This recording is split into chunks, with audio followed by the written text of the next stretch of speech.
So good morning everybody and welcome to the 82nd meeting of the Economy Committee. Some members will be attending this morning's meeting via Starleaf and our witnesses this morning will be briefing via Starleaf. The meeting will be broadcast live when open to the public and a recording will be made available on the committee's web pages on the Assembly website.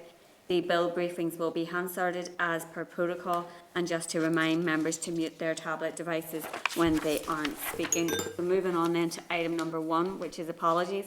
We have apologies this morning from Mike and from John, and I think everybody else is already here. Yes, Chair. Okay, so moving on then to item number 2, which is our draft minutes. There is a copy of the draft minutes from the meeting of the 24th of November at page 4 of our packs. Are members content that those are an accurate reflection of the meeting? Agreed. Thank you. So moving on then to item number 3, which is Chair's business. So there's just a few things here. At page 12 in our packs, there is a copy of an invitation from the Commission for Victims and Survivors to register for the Better Together Reviewing the Needs of Victims and Survivors of the Troubles Conflict event on the 7th of December from 11 to 1 p.m. So that is for members to note. Then at page 13 of our packs, there's a memo from the Clerking and Member Support Office regarding an online personal security session. That is obviously part of the member development programme. So again, if members want to attend, and that is for noting. And then just to advise members, following the consideration stage of the parental bereavement leave and pay bill yesterday, the committee's amendments were obviously passed and that bill has now moved on to further consideration stage, which I think will be up before Christmas. Usually it's fairly fast. I think there's a time scale. I think it's a week. So we should see it before Christmas, yeah. Okay. And just, I suppose, again, to put on record our thanks to both the committee team and to the bill clerks for their support in developing the committee's amendments. So moving on then to 3.4, just to advise members in relation to the briefing that we had requested last week on the Economic Recovery Action Plan to include the full outworkings of the High Street Stimulus Scheme. That has now been scheduled for the 19th of January. This has been requested by officials to allow them to present to committee a fuller picture of the High Street Stimulus Scheme. And just, I suppose, to highlight to members again that the committee's legislative workload means that our meetings up until Christmas recess have already been fully scheduled to meet the legislative timescales. So if members are content that we would schedule that briefing for the 19th of Januai. Great. Is that the first or second week after? We're meeting on the 12th, so that's the second week. Yeah, I think the first plenary is the 11th. Is there a special plenary 11th? So that's that. So that must be at the 10th then. 11th to fit in additional. It's a Tuesday. Tuesday. Yeah, thank you. The committee will meet the day after that. Okay. Yes. Yeah. And just members have indicated obviously that they wanted the Minister to come to committee to discuss the reallocations from the Economic Recovery Action Plan funding, including the 41 million that has been surrendered to the Energy Payments Scheme as per the Finance Minister's request. Just to highlight again that our scheduling up until Christmas is already booked up. So if we were to seek a ministerial briefing, it would need to be on a separate day. It would need to be on a day other than Wednesday. Monday or a Tuesday, Chair, yeah. Nobody's doing that on Christmas, are they? Christmas Day. Very busy that day here. So that's the option that's open to members in respect of seeking a briefing from the Minister. So members want to offer any views on that? Chair, I suppose in terms of having the officials in on the 19th, we get the full wash up of the cash, what's there, what's moved, and the High Street Scheme and so on then, with a fuller picture. The department did indicate even if someone was coming in to brief prior, there isn't much they can say at the minute. that a fuller picture emerges come January. So it might be more useful in terms of a full analysis to wait until January. And we can seek the Minister then after that as well. Okay. And members will likely be aware that the UCU, the University and Colleges Union, is striking from today until Friday in relation to pension terms and conditions and against casual contracts in universities. And I suppose just to put on record solidarity to the lecturers that are striking, and urge the universities here to use their influence with Universities UK to urge engagement in negotiations to seek meaningful resolution over those issues that have been going on now for a number of years. So moving on then to item number 4, which is our briefing this morning from this, on the small-scale green energy bill from the Utility Regulator. There is a clerk's memo at page 16 of our packs.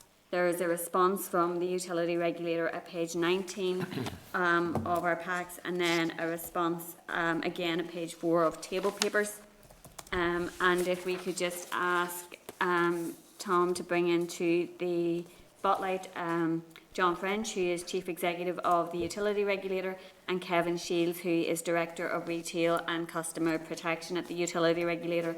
And if I hand over to yourselves to make an opening statement, and then we can open it up to members for questions. Good morning, Chair, and good morning, members. Thank you for the opportunity to come to the committee this morning to talk about the proposed bill on small-scale green energy. We have a presentation, if it's all right to share that with you at the moment. I'll try and see if I can. Yes, please. Can members see that now? Yep. Okay. Well, you know, we recognise that the issue of net zero energy prices and how we can make sure the transition to that net zero future is fair and affordable to everyone is high on many people's agenda. And just to say, I see that there was a Westminster debate yesterday on empowering community energy schemes, which might be useful to members in terms of the overall context of the discussion today. So just moving on to the slides. As this is a slide members will have seen before, but this is just to really highlight our statutory remit, and that we're a statutory organisation and we have to fulfil that remit. And just looking forward to the new energy strategy, we're very clear that in terms of regulations work best when we have a clear statutory mandate around the role of what we've been asked to undertake. And we're just making members mindful of that in terms of the energy bill, the energy strategy, and the proposed small-scale energy bill. I guess as well, also in terms of members should be also aware of, we've previously briefed around the cost of energy at the moment, and it continues to be of concern. This was a graph that was taken on close on Monday, and as you can see, the blue line is buying out energy for the next 12 months. The green line is buying out energy for gas for the next 24 months, and the bottom line, the orange, is the next 36 months.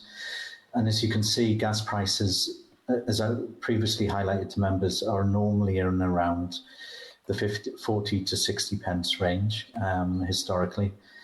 We're very much concerned that in this year that gas prices looking forward remain significantly high going out for the next 3 years. I guess we just need to take that in consideration of any policy decisions that we do make around small-scale energy generation, community energy schemes, or any other schemes, to make sure that they fully engage consumers and look always to see how we can reduce the cost of energy to those consumer bases. As members are well aware, consumers in Northern Ireland are probably the most vulnerable in the UK. Therefore, the margin of error is slim in terms of making sure that we keep energy affordable for both domestic and business customers. So there is really a need, looking forward to this bill and to the energy strategy, that we ensure any scheme does not have unintended consequences and make energy unaffordable for households and businesses here. And we're just very keen that research is undertaken to ensure that that doesn't happen in this regard. In terms of the energy strategy itself, we've set out that there needs to be a strategic focus on three key elements. One, the affordability and cost of energy, going from now up to 2050 to make sure it is fair and affordable for all. We also, as you know, we've had this a year of low wind levels, which occurs every 5 to 7 years. So there needs to be a clear look at security of supply and resilience on the system to make sure that the lights stay on as we undertake that transition to net zero, and that any policy measures and any investments that we intake on this journey actually reduce carbon consumption. And within that, we need a clear and focused mandate, and we recognise our statutory duties will need to evolve to support this, enabling us to have a clear focus on net zero, how we can protect current and future customers going forward, and look at economic development and maintaining security of supply. More specifically, in terms of the small-scale green energy bill, we recognise the potential around community and local energy schemes, but really keen to see the evidence to prove the case, and that there's no, as I've mentioned previously, that there's no unforeseen consequences of undertaking such a scheme. Now, I recognise this could be done in between this build stage and the implementation of any scheme, but we're very keen that any future energy policies have to be built on evidence and that they make a real difference in terms of affordability, don't worsen the schemes in terms of security supply, and actually make a difference in reducing net carbon emissions. So we recognise there needs to be a coordinated approach across many government departments, planning authorities, the Environment Agency and Northern Ireland Networks to make this succeed. And there needs to be a wider consideration of where this falls into the wider energy policy, because there's other measures, including especially energy efficiency, that needs to be formulated within this. And this could form very much part of the energy strategy's proposal for a one-stop shop, how to help consumers and communities develop those small-scale energy bills. And as I say, behind that, for us to effectively support any new regime, there needs to be a clear and precise mandate around the role of the utility regulator. Now, I understand you're going to receive briefing soon from Northern Ireland Networks, and I'm sure they'll cover the work they're undertaking on that.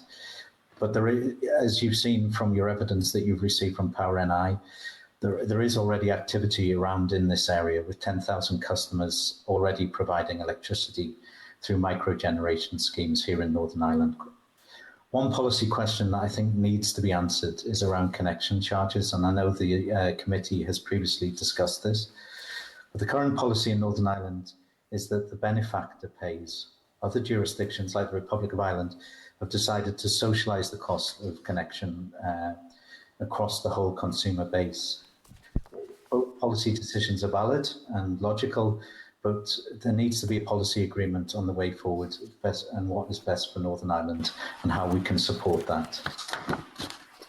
So in conclusion, we understand the intention behind the bill, understand its and the potential for the scheme, but we need to ensure that whatever is taken forward is built on solid research and solid evidence. And we ensure that energy remains affordable. It doesn't weaken the resilience of the system we have in Northern Ireland in terms of security supply. And it actually reduces carbon consumption here in Northern Ireland and helps towards our 2050 goal. There's a quote there from Dieter Helm, and I think that's right. It's realism, not spin and faked optimism about progress and costs that we need going forward. And among other things, we need clarity on the legislative mandate of the utility regulator, how we can actively support this transition. There needs to be discussion on how we will pay for the transition, whether that is through taxes or energy bills. We need greater clarity around how we will heat our homes and communities going forward, and our businesses, and the role the different energy sources will play in that. How we look towards transport and where electric vehicles, other forms of energy will play in that. This year, as we have had the Dunkelflaute, which means dark doldrums. So how do we keep the lights on when every 5 to 7 years there is a lack of wind and we maintain security supply? And how do we protect consumers through this transition and actively reduce our carbon emissions? So that was just a kind of overview of where we believe we are, but happy to take any questions from members, Chair. Thank you very, very much, John, for that. And I suppose where you have finished and the context that we're looking at this in is really important, and in particular the energy cost crisis that we're facing at the minute. And obviously part of the reason for that is the continued reliance on fossil fuels, and we do need to have that pathway to decarbonisation, but obviously we need to support people and communities to get there, and I agree, you know, there has to be realism associated with that, and there has to be a clear pathway forward. You have mentioned a number of things just in terms of your presentation, but I guess in relation to the specifics of the bill and where there is potential for it is, I suppose, in that piece where we're trying to give some ownership to individuals and communities in relation to the transition away from fossil fuels. And in particular, one of the things that we have been considering in relation to this bill is the potential for example, community energy projects, particularly in rural communities where it may be more difficult to achieve the type of decarbonisation that potentially could be done in more urban settings. And I think just important to emphasise that we have done throughout our consideration of this bill that this bill very much is the framework for any potential schemes that might follow after it. So that's, and I appreciate that your comments have been in relation to the type of potential that could be there. And obviously the committee is very mindful of it having to sit within the energy strategy and the overall policy and strategic direction in respect of that. We're hopeful that we'll see that before Christmas, but we're not entirely sure when the energy strategy is going to be published, and if you have any information in that respect beyond what the committee has, that we would welcome it. But just I suppose in relation to specific questions, do you see the utility regulator having a particular role, for example, in setting a minimum tariff that would come out of the legislation that is being brought forward here in respect of microgeneration? Excuse me. Well, I think, you know, yes, it's the simple answer. You know, I think we already have a role, as you'll have taken from your evidence from Power NI, in terms of saying, but it's how we ensure that moves forward, you know, and so I guess it's a policy decision, you know, you either leave it to the market or you try and regulate it and try and enforce, you know, the support going through regulation, and you know. I don't want members to think we're against this or anything. I'm just trying to get the sense of realism behind the bill and what we're purporting. Absolutely, we see the advantages of supporting community and schemes through small-scale approaches. I think what regulation provides is, if it's clearly set out, is a mandate to achieve that. Yeah. John, can I add something there? Yeah, sure. Kevin? Sorry, Chair, just to add a comment in relation to the question you asked. I think it's useful to separate the policy issues of making sure there's a route to market for microgenerators from the policy issue of should we as a jurisdiction incentivise a lot more of microgeneration. They're two different questions and two different policy areas. In terms of the route to market for microgeneration, we know that the route to market is already there. Power and I have the licence condition requiring them to purchase microgeneration put onto the grid, and other suppliers are involved in that business activity as well. So the route to market is there. The wider strategic question about whether Northern Ireland PLC should be incentivising more microgeneration as part of its move towards decarbonisation is very much then a strategic issue that we feel should be dealt with and included in the context of the new energy strategy. because to separate out that one issue of microgeneration and seek to move ahead with an incentivization scheme in advance of the strategy is probably slightly putting the cart before the horse. No, that's very useful, and I suppose last week we did hear from Power NI and SSE Electricity, and then the kind of different approach in the south in relation to microgeneration, where, if I understand correctly, it is kind of market driven in terms of the tariff in relation to microgeneration, and I know, for example, that we have a slightly different approach to pricing in terms of regulation in general compared to either the south or in Britain, in terms of electricity and gas prices. So I guess that is something to be considered in more detail. And just having a think of my questions. In terms of the percentage of the market that should constitute a major provider, that has been something that has been brought up by a number of those who have given evidence to the committee on the bill so far. Do you have any particular view around that? Do you think that not applying it equally to all providers could potentially be a competition issue? That's something that has been raised with us. I just wondering if you have any particular views around that. Do you want me to take that, John? Yeah. No, I suppose at this stage we don't have particular views, Chair. It is a detail of the scheme. Should DFE decide in the end to go ahead, or government or when they decide to go ahead with the bill and the resulting scheme, the point of detail as to what suppliers would be involved in that. I think based on the sort of thresholds that have been discussed up to now, we might have 3 or 4 energy suppliers that fall into the larger category. And I think the important thing that your own researchers pointed out in their session was that in any event, smaller suppliers have the choice to enter the scheme should they want to. So I think the thresholds are maybe something that we can leave as a second order issue if the bill and the resulting scheme progresses. Okay, no, that's useful. And I suppose just a final question from me before I bring in other members on this. So I guess one of the things that has been raised consistently through both the second stage debate and in terms of evidence we've seen is around consumer costs. So is that something that you, from what you have seen so far, from the consideration you've given to it, that you think there is potential for additional costs to be passed on to the consumer in terms of the type of the figures that we're talking here in relation to the 5% from microgeneration, although John, as the bill sponsor, has stated he's open to looking at that particular figure if it's thought to be too ambitious. So obviously that's something we'll bear in mind as well.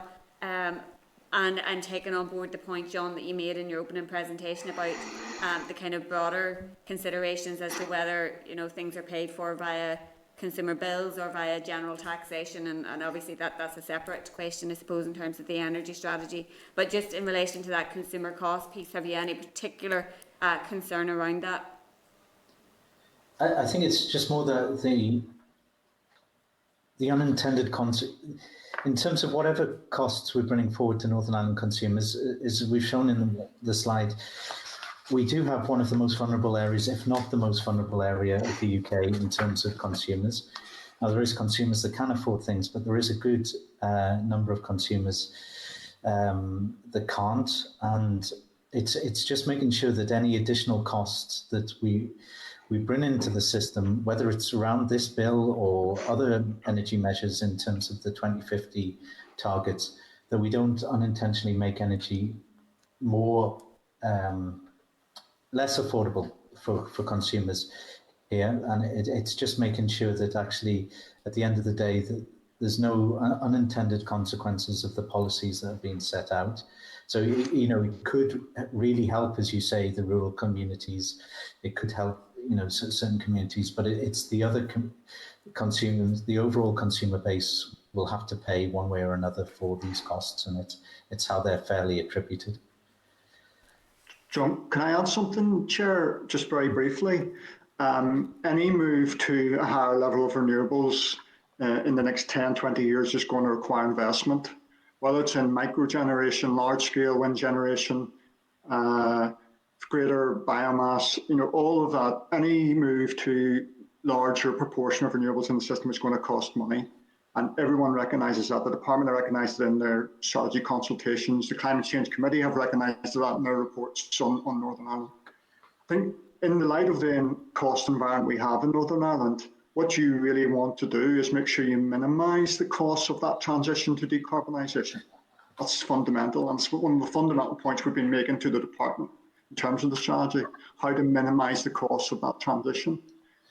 Focusing then on microgeneration, the concern about microgeneration is that it may not be a very cost-effective way of moving towards a much higher level of renewable penetration relative to other sources. And for example, the Audit Office report into microgeneration a year ago did imply clearly that, for example, microgeneration would be more expensive to procure and put onto the system than larger scale renewable generation. So I suppose 10, that really goes to the heart of what we were saying about needing to look at these issues in the wider context of the energy strategy. It's not just a question of microgeneration in isolation as the way to go. You really need to do the cost benefit work as to whether that option makes sense relative to the other options to move to decarbonisation, particularly, I suppose, the relative merits of larger scale renewable generation versus microgeneration. And one last thing, microgeneration does have benefits in terms of community participation and community benefits. And I think that's an area that we'd like to talk to the committee a wee bit more about, because I know, Chair, you brought it up yourself, and it's probably something that we can talk about in the moving on from the context of cost per se, which I think we've covered. Yeah, no, and I guess it is that community ownership, and by community ownership I mean buy-in as well, to encourage people to be part of the transition and to give people that ownership. I think it is important that we do have a particular focus on that, because there are going to be huge benefits in terms of the transition to net zero, both for consumers potentially down the line in relation to costs and the move away from the fluctuating fossil fuel costs, but also potentially for the local economy. It's, I guess, how we incentivise that conversation to a certain degree as well. And I think that obviously has a part to play in terms of the broader conversation around the energy strategy. And it is something in terms of our consideration of the energy strategy that we have been keen to look at in more detail. So if you do have particular things you want to add in respect of that, we'd be really, really open to hearing them. I have a few members looking to come in for questions, if we want to take those first of all, or if you want to maybe just respond to that, Kevin. I'm happy either way. Yep. I'll give you a very brief response, and then we might come back to it later on if we have time. So the brief response would be, we totally agree on the for community participation, both in energy and transition issues and also in the sense of community buy-in.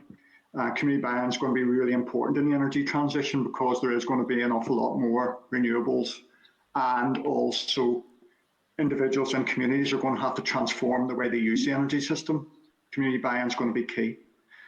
But along with buy-in, there are opportunities for communities to use decentralised energy.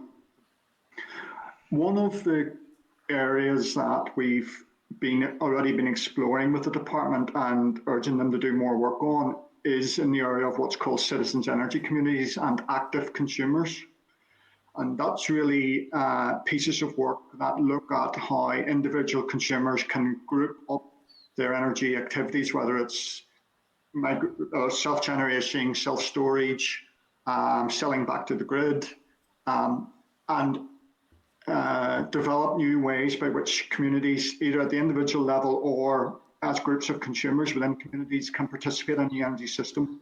And the Republic of Ireland have been doing a lot of work in that area, and probably a year or so ahead of us in developing the thinking on that, as are other parts of Europe. So, Chair, we agree totally on that as a strand that's important in the developing energy strategy and in the transition to decarbonisation. What I'm really flagging is there's a lot of work to do on it because it's going to require new regulatory frameworks and new ways of working within the industry with communities.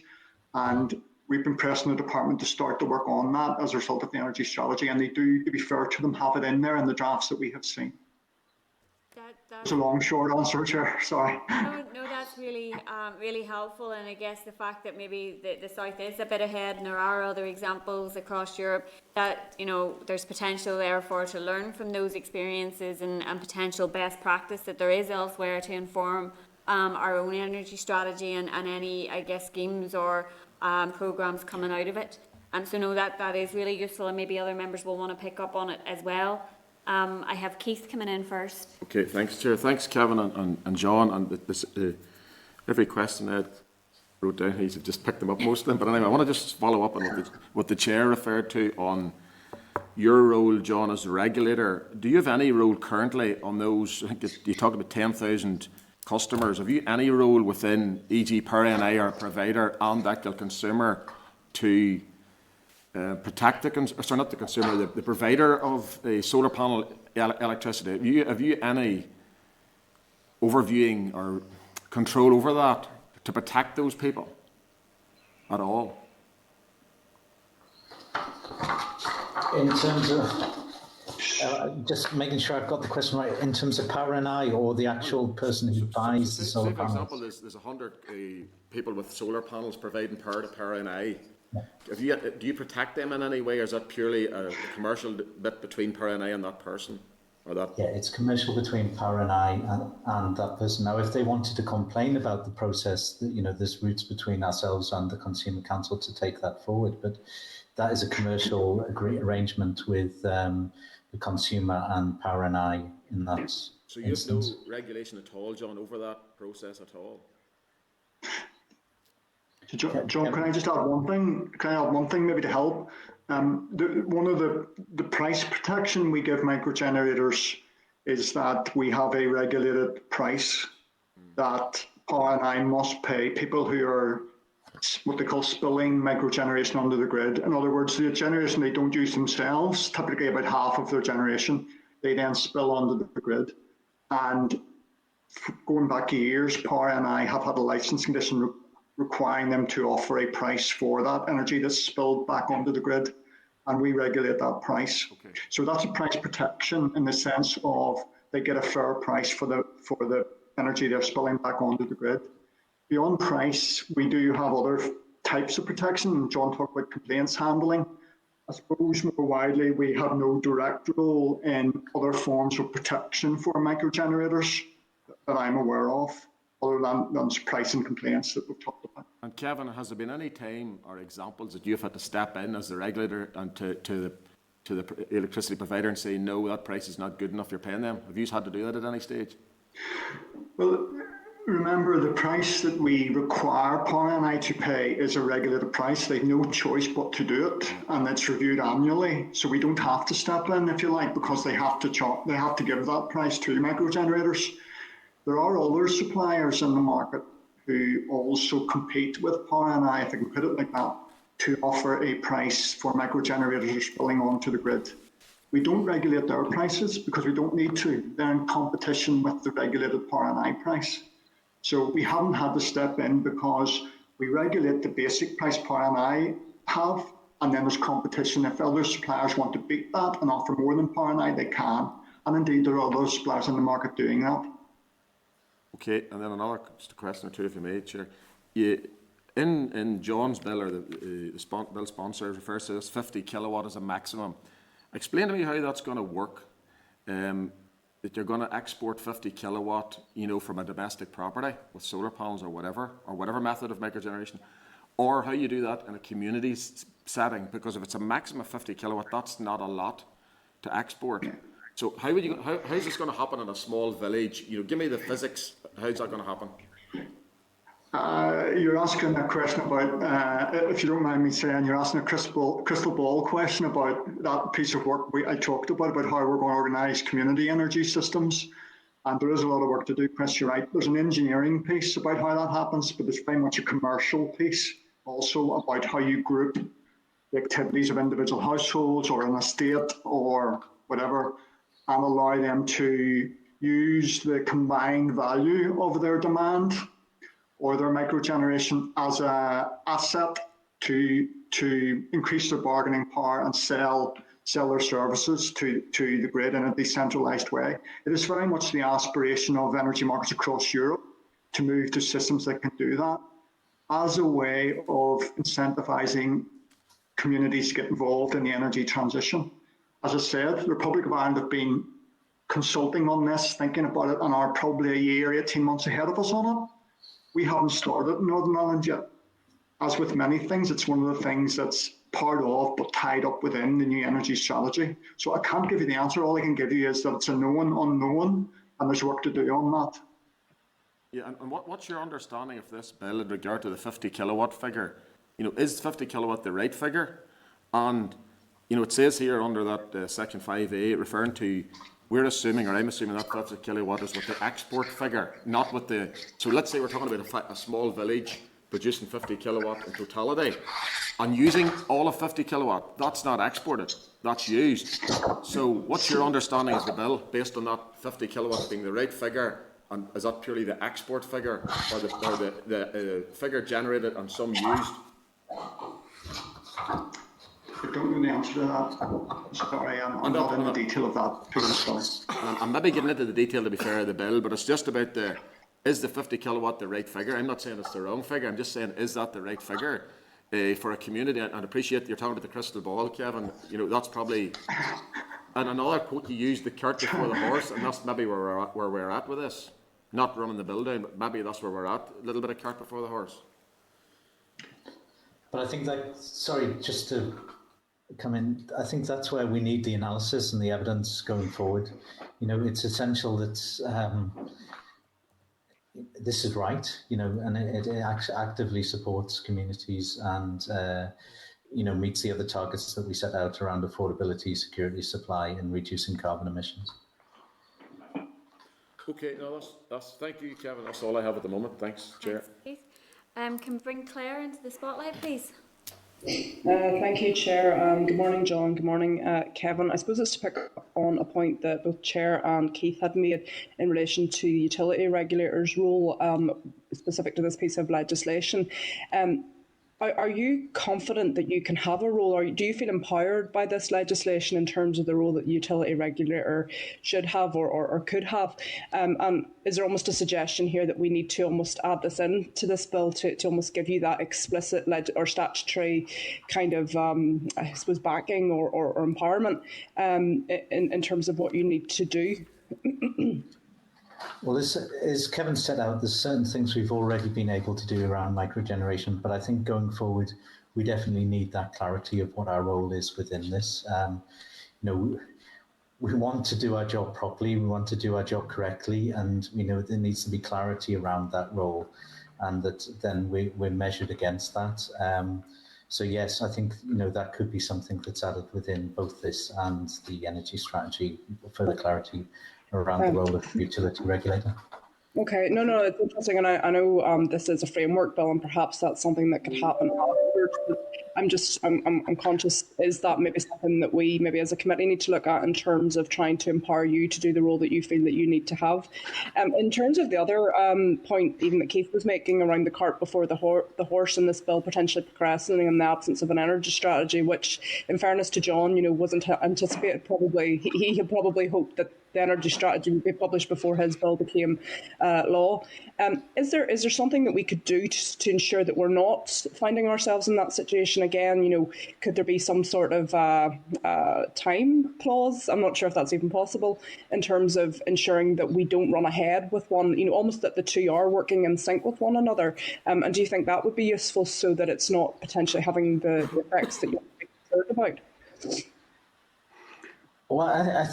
Well, potentially. I think mostly it's about having the clear vision of what we're looking forward to in 2050. You know, all these things have a role to play in energy efficiency. But going back to the point Kevin made, we've got to make sure From our perspective, we've got a very fragile consumer base in terms of what we can afford, and both business and domestic consumers. And we just need to make sure we're trying to bring forward the achievement of the 2050 targets in the least cost manner to consumers. Now, that might be through, we're not saying this isn't through community energy schemes. What we're saying is it needs to be looked at in the round to make sure that, that is the best way of doing it. Yeah, no, oh, sorry, Kevin, go on ahead. I just want to add a quick thought more than anything in relation to both your questions.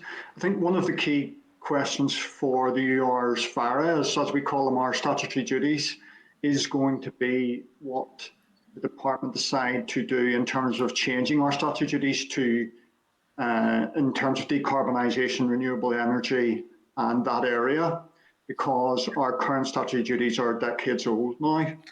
And one of the questions the department has to wrestle with is whether to elevate those types of duties within our statutory duty ranking. Okay, that's one thing, Claire. I think the next thing is, if at the minute we're sort of neutral in the sense of whether it's microgeneration or other form of renewables, the regulator is probably legislatively neutral in the sense of we have a duty to look after sustainability issues and develop renewable energy, but we're sort of technology neutral after that. If one of the parts of my answer to you would be if the department takes a view that we should be focusing or prioritising certain forms of renewables, like microgeneration or indeed anything else, biomass or anything else, then they would need to be giving us the statutory duties to prioritise that above others, so that we weren't being unduly favouring one form of technology or another.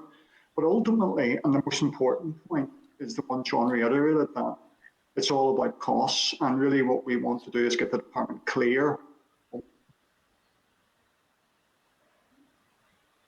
The evidence to date would be that microgeneration is not the least cost way of doing that. That needs to look at fully. I suppose what I'm hearing is that, yes, there needs to be some sort of update in terms of statutory powers that the utility regulator needs within this bill, but also in the wider context. And, and even in terms of my suggestion about us looking at that in terms of a committee, it might limit you. It might put a legal priority on you if we were to do that within this bill without, again, looking at it in the wider context. And, absolutely, I get what you're saying in terms of even the benefit of putting it on a statutory footing ensures that the department then supports you, whether that be financially or otherwise. But I do think it's an interesting your point in which you're making that, I fully appreciate what John's trying to do in terms of this bill, and I think it's a great idea in terms of empowering communities. But again, perhaps it's too ambitious in terms of the context in which we find ourselves in, because quite frankly the department's not doing. But that's not to say we shouldn't do something almost to, I want to say force the department's hand, but isn't that what legislation's about? But yeah, no, look, I take your point. John's perhaps a few years ahead of where the government is in this one, but okay, thank you.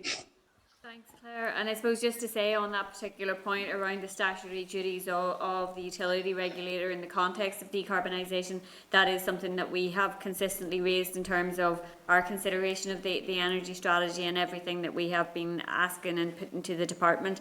I think it is a really important issue in that regard. Stuart, it's over to you. Thank you, Chair, and thank you both for your answers. This has been very helpful to us this morning. Can I explore just a little more with you? And you've emphasised, and rightly so, that particularly around the fragility and the difficulty in terms of cost to consumers of making any change in energy, and we've seen some fairly expensive disasters in the past.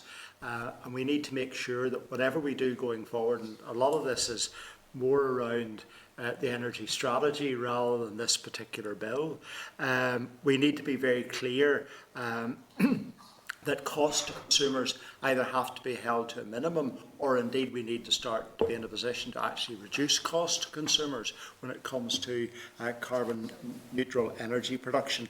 But to take that then into this particular bill and the area around discussion around how people might group together to take advantage and benefits.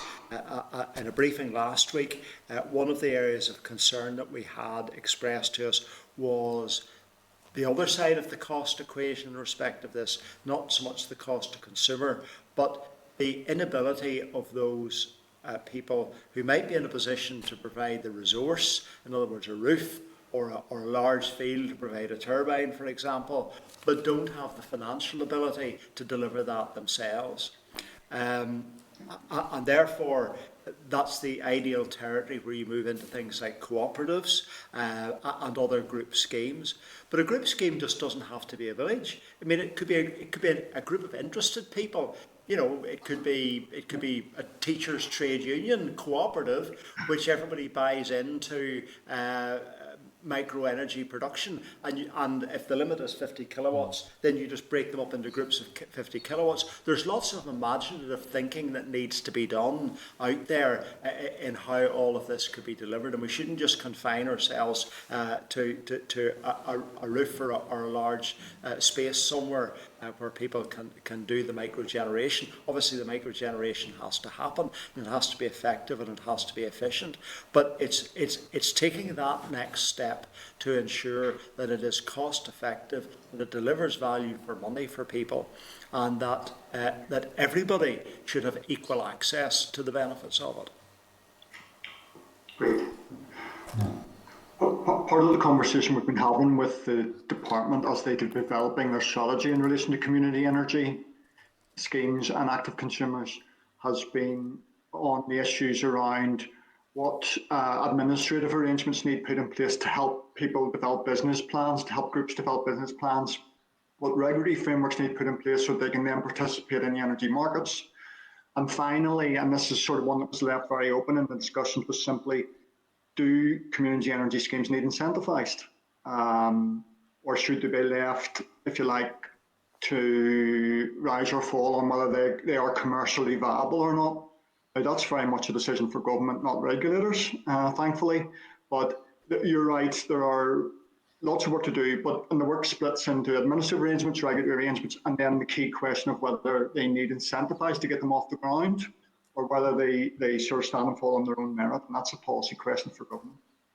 Just very briefly, Chair, one comment that you have and some information we've seen from you is that in other parts of the UK there are some unsuitable installations. What role do you have, or would you seek to have as a regulator, to ensure that installations can actually do what it says on the tin? In other words, if it says it will deliver X kilowatts, then it will deliver X kilowatts.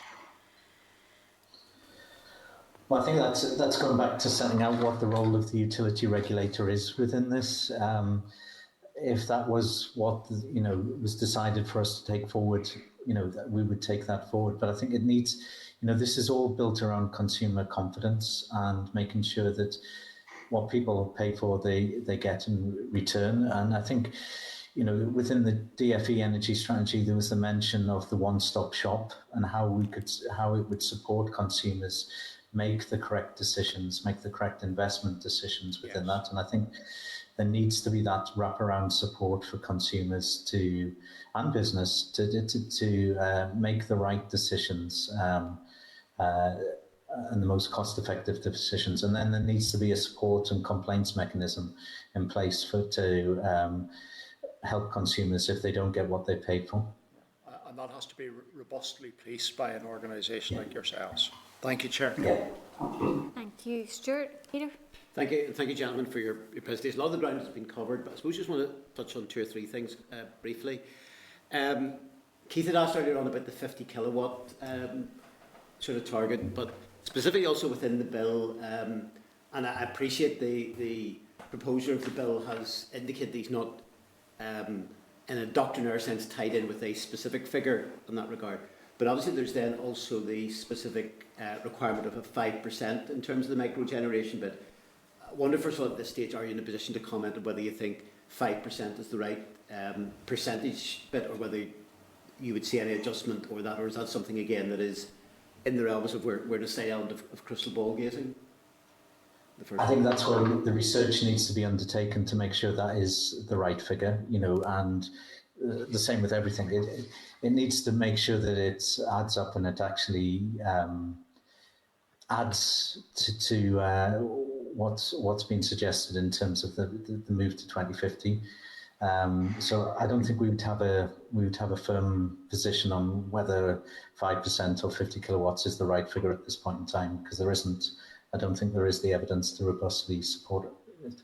Okay. Second thing then, I suppose, mentioned earlier, if you've mentioned on a number of occasions, I think probably put this in very measured and diplomatic language, that what we've got to ensure, a warning that we've got to ensure that we don't have unintended consequences.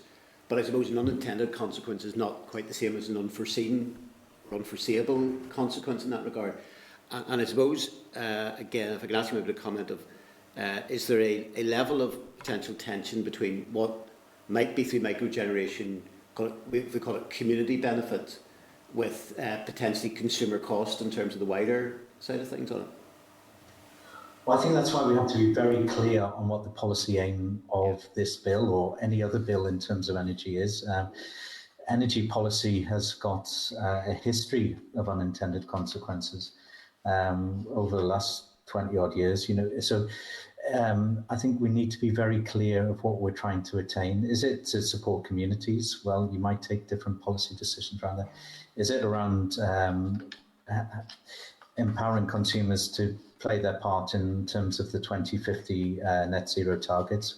You might take different policy aims around that, but I think it's just been that clarity around, because if there isn't that in clarity, sometimes we end up with a policy, or we don't look at the overall evidence of the impact certain things could have. So as we found this year, the lack of wind on the system has meant that we've had to use more conventional power stations to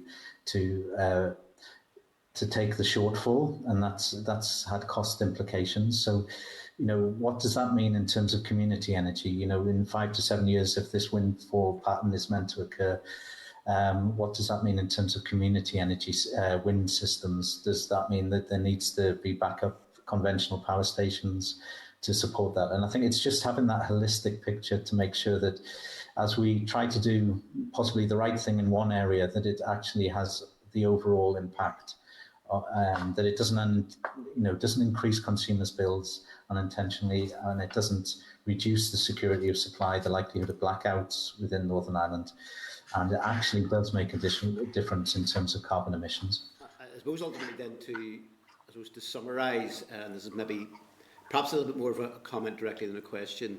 Obviously, if we're to approach this in terms of the legislation itself, and indeed any way forward, if we're to do this very much with our eyes open, we need both a clear-cut policy context and evidence base in that regard. And I suppose, and again, just in terms of timing, this is no fault of the proposer of the legislation.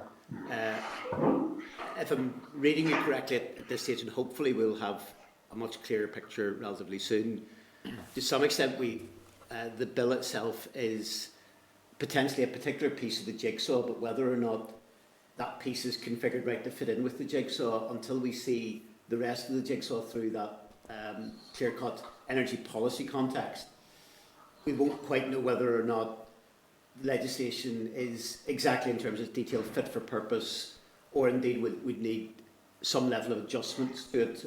Is that a reasonable enough summary of the positions? Yeah, I think that's where we are. Yeah. I think that's right, and the 5% figure is a good example of that.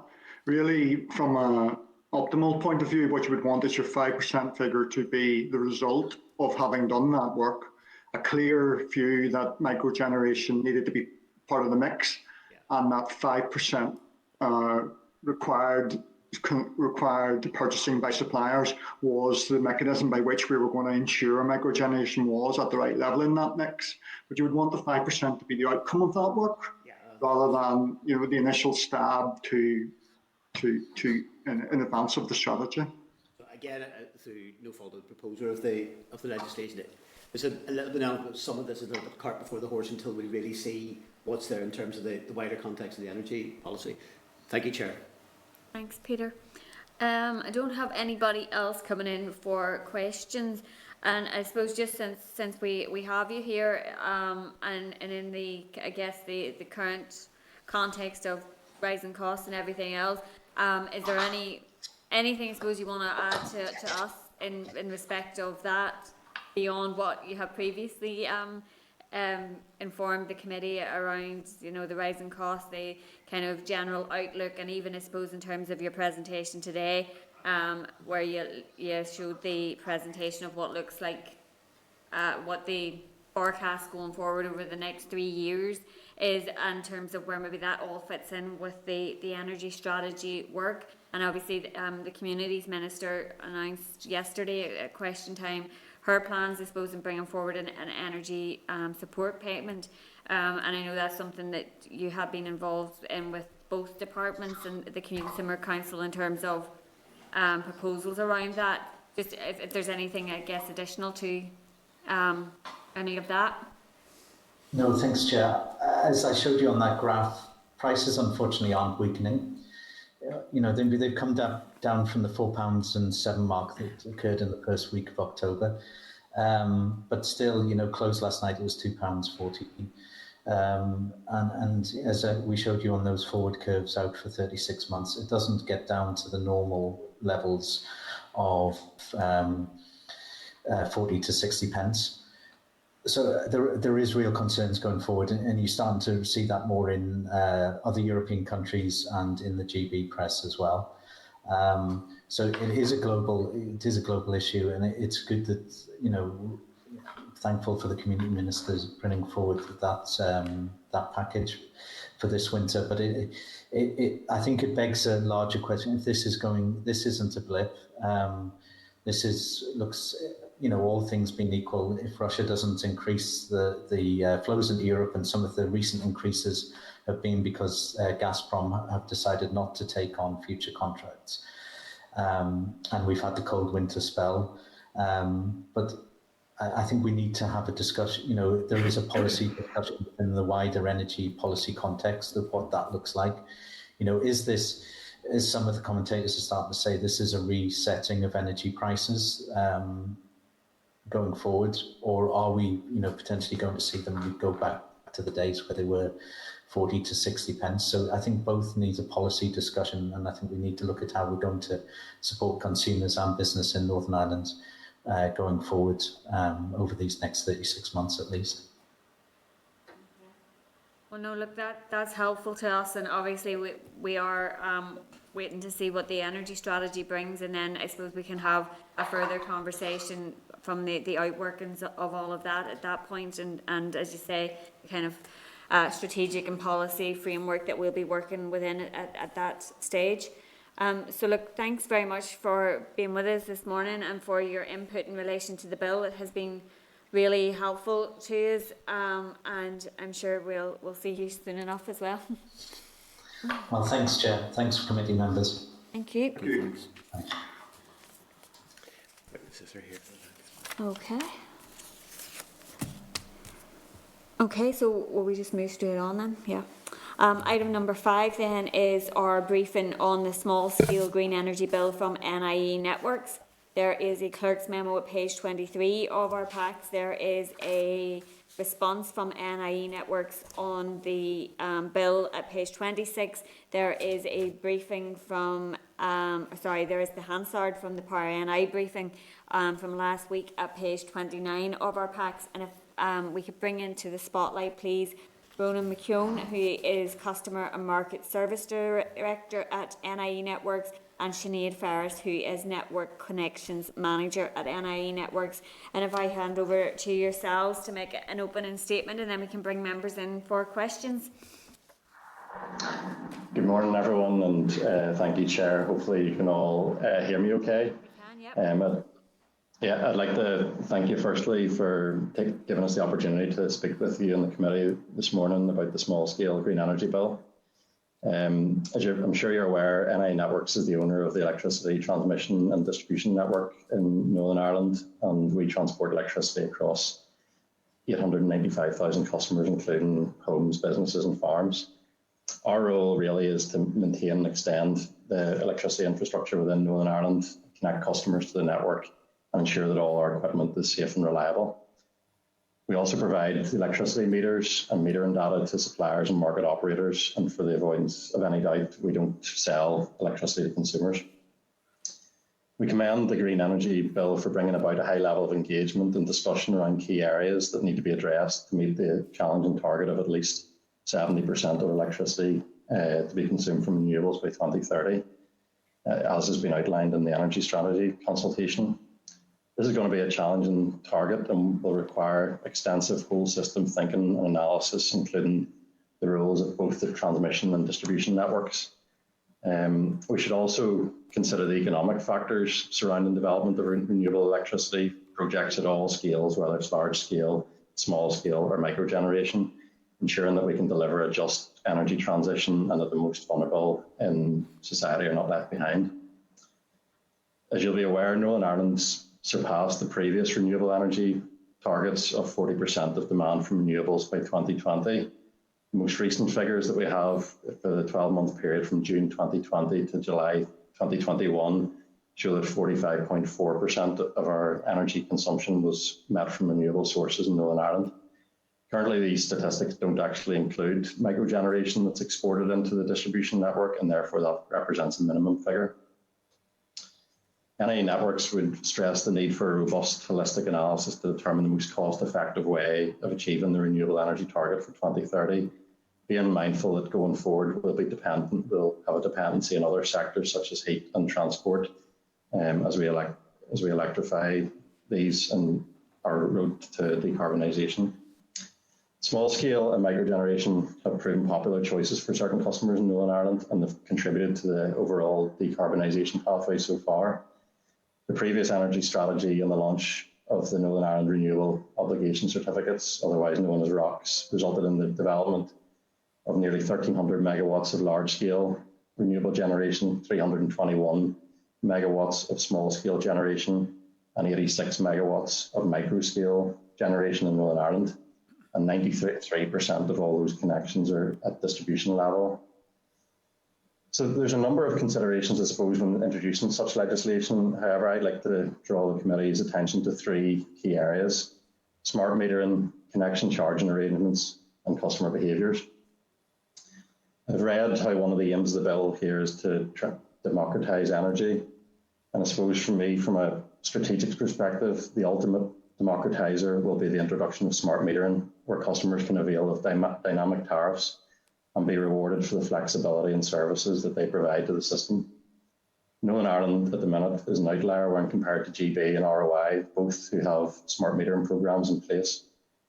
We're currently engaging with the Department for Economy and assessing the need for smart metering in Northern Ireland and seeing how we can bring that in as part of the overall package to deliver net zero. My next consideration is around the policy for connections charging, which I know has been discussed at this committee before. Most of the latent capacity of our network has been exhausted over the past decade with the proliferation of renewable technologies. The impact now is that an increasing number of connections will require reinforcement to the existing network in order to connect. The current policy that we have in place in terms of charging was introduced in 2012 by our utility regulator, and that was appropriate in the context of the ROCs. And that policy requires customers to pay for their connecting asset and also any reinforcement that's required up to the next voltage level above. And we would advocate for a review of this policy in Northern Ireland, as again, we're an outlier in comparison to GB and ROI, where a significant proportion of these reinforcement costs are socialised. And my last point is around customer behaviours. I heard John and Kevin mention there about unintended consequences, and it's along those lines really that we need to ensure that legislation does not have any unintended consequences for both the network and customers, especially those most vulnerable in society. We can see from the proposed changes in this legislation that there could be an impact on network reinforcement, network losses, and both of those customers would have to pay for. So in conclusion, our view is that there's a need for a holistic whole system analysis, including generation at all levels, and in the context of the forthcoming energy strategy. And we believe that's essential before we would progress with such a small-scale green energy bill. And at this point, again, I'd just like to thank you for the opportunity for being here this morning to talk to the committee. And Sinead and I would welcome any questions that the committee might have. Thanks very much for that, Ronan. And I think a number of points, obviously, that you have raised in terms of your briefing this morning are things that the committee has either looked at in the context of this bill or in terms of our consideration in respect of the energy strategy. And I know it's something that we keep saying, and it's, you know, we're not trying to score points here or anything, but it's very difficult to consider all of this without the energy strategy and the things, for example, in relation to the smart metering. Obviously, you would hope to see something come through in respect of that in the kind of the policy and strategy that's coming in respect of the energy strategy. I suppose just in relation to the points around connection, that's something we have discussed previously. The issue about, and maybe if you could address this particular question that has been raised with me by homeowners who, for example, would like to install, you know, for example, a heat pump and, you know, make use of that type of energy compared to what it would cost to install a straight up oil boiler. There's a considerable more of a charge for connection, for example, for the heat pump than there would be for the oil boiler. Why is that the case? Okay, thanks. So I suppose the point maybe in the opening remarks there was that a lot of the capacity that would have been inherent to the network has been used up at this point. And what we find now is any customer looking to connect such technologies as heat pumps or solar panels or whatever kind of low carbon technology it might be, there's increasingly a challenge in terms of providing the capacity for that. And whenever you look at the charging policy, what happens is if you trigger reinforcement at the next voltage level up, you have to pay for that. And that's, as I said, we're an outlier in that respect when you look at the way these costs are charged for in GB and ROI. So I think that's why we would kind of advocate that now is a timely point to look at connections charging our policy versus other jurisdictions and try and get ourselves to a place where we can facilitate the connection of these technologies.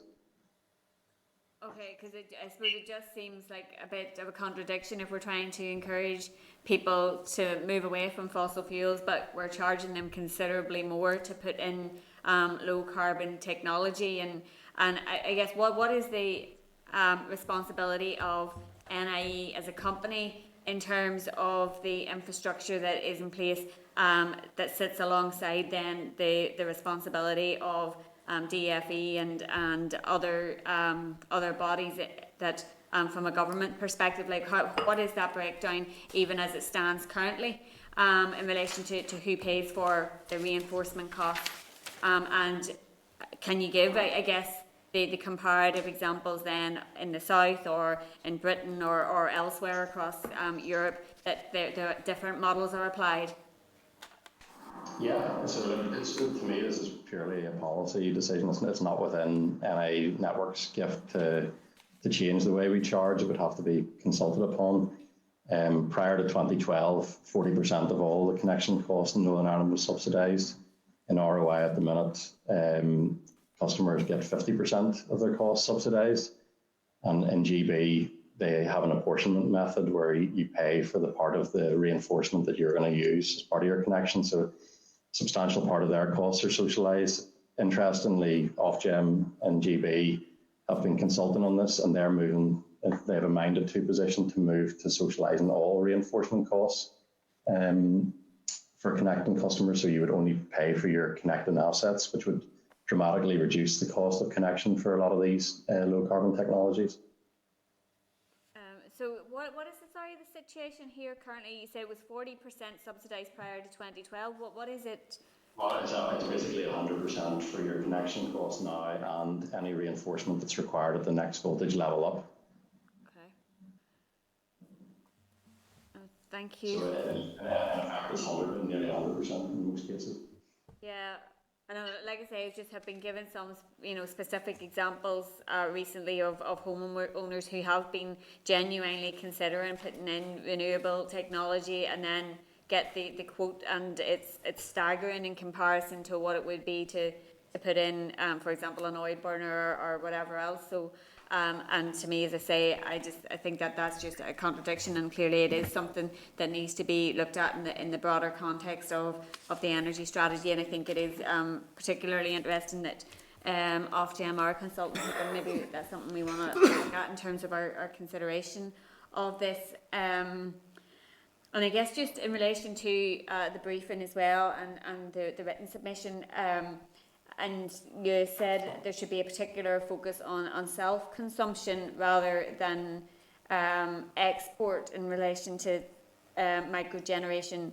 So just how much do you think that the average family, I mean perhaps this is a very specific question, but how much do you think the average household could potentially stand to benefit in respect of their own electricity or energy costs by having microgeneration on their property? Yeah, so maybe on a precise figure, I can give you my thoughts on it. I suppose if you connect the likes of a PV panel, you will get a benefit if you're using electricity during the day. You know, if you're at home using appliances, you'll get the benefit of that. I suppose it all depends on what your behaviours are in terms of using electricity and whether they match up with the microgeneration that you have installed. And it's back to the point maybe around smart metering. I think, you know, at the minute there's not really any incentive to change behaviours too much. You know, and having a fixed rate for export, you know, just basically allows customers to just let anything spill over. Whereas if we had a kind of system where you had dynamic tariff and customers could optimise their consumption more behind the meter to make sure they're using their generation at the right time. And with new emerging technologies such as batteries, there's a huge opportunity there to kind of couple these technologies together to optimise the savings for customers, you know, behind the meter and minimise the actual spill back out onto the network again. So I don't know, maybe Sinead maybe has a few thoughts in that space. Or... Yeah, no, it's a really good question. We in NE Networks partnered with the Girona project with the University of Ulster and the Electric Storage Company, and part of the findings from that was that customers could reduce their bills by up to 40% by installing battery storage alongside their PV. So at a domestic level, it's probably just saying that we define microgeneration at 3.68 kilowatts of phase domestic property. And that's where that project lies, that you would have a PV panel of that size and a battery of the equivalent size on the household. But there really is cost savings for customers in terms of reducing the consumption from the grid and reducing their bills. No, that's really helpful, and you know, 40% is quite an incentive in and of itself. And we've, I guess, reiterated this point in nearly every briefing that we've had around this bill, but obviously it's a framework, and then you would be looking at schemes that would come out the other end, and particularly, I guess one of the things that we have heard from people who are presenting on the bill, but also are alive to ourselves in terms of our consideration from the energy strategy, is that just transition piece and ensuring that particularly those least able to afford, I guess, the upfront hardware costs might be incentivised, and then 40% of a reduction on your household bills is quite an incentive then beyond that as well. So no, that's a very useful piece of information in relation to what's the potential for individuals. And I guess then the other piece is that community energy consideration that we have been given to this bill and the potential there. Just from an infrastructure perspective, how do you see that potentially working? And I guess one of the things that we have been discussing is the potential in rural communities. Do you see particular benefits there? And do you see any challenges, I guess, as well?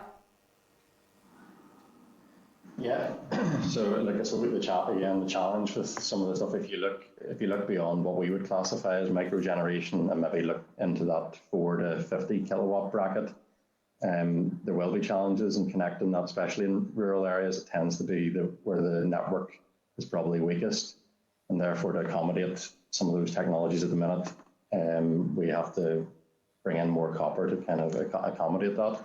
So that's where, the connections charging piece maybe removes that barrier to entry there, because we could reinforce that and pay for it over 40 years.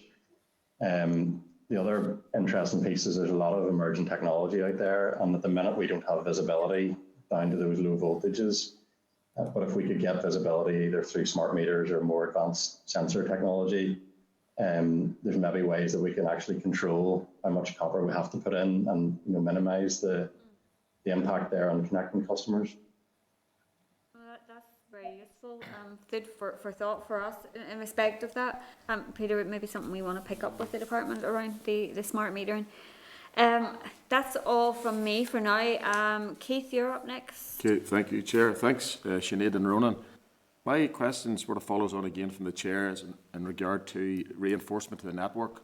So I'll give you an example. If an individual is going to put in a wind farm or a wind turbine at, say, 50 kilowatt, and you have to upgrade the network for that individual, okay?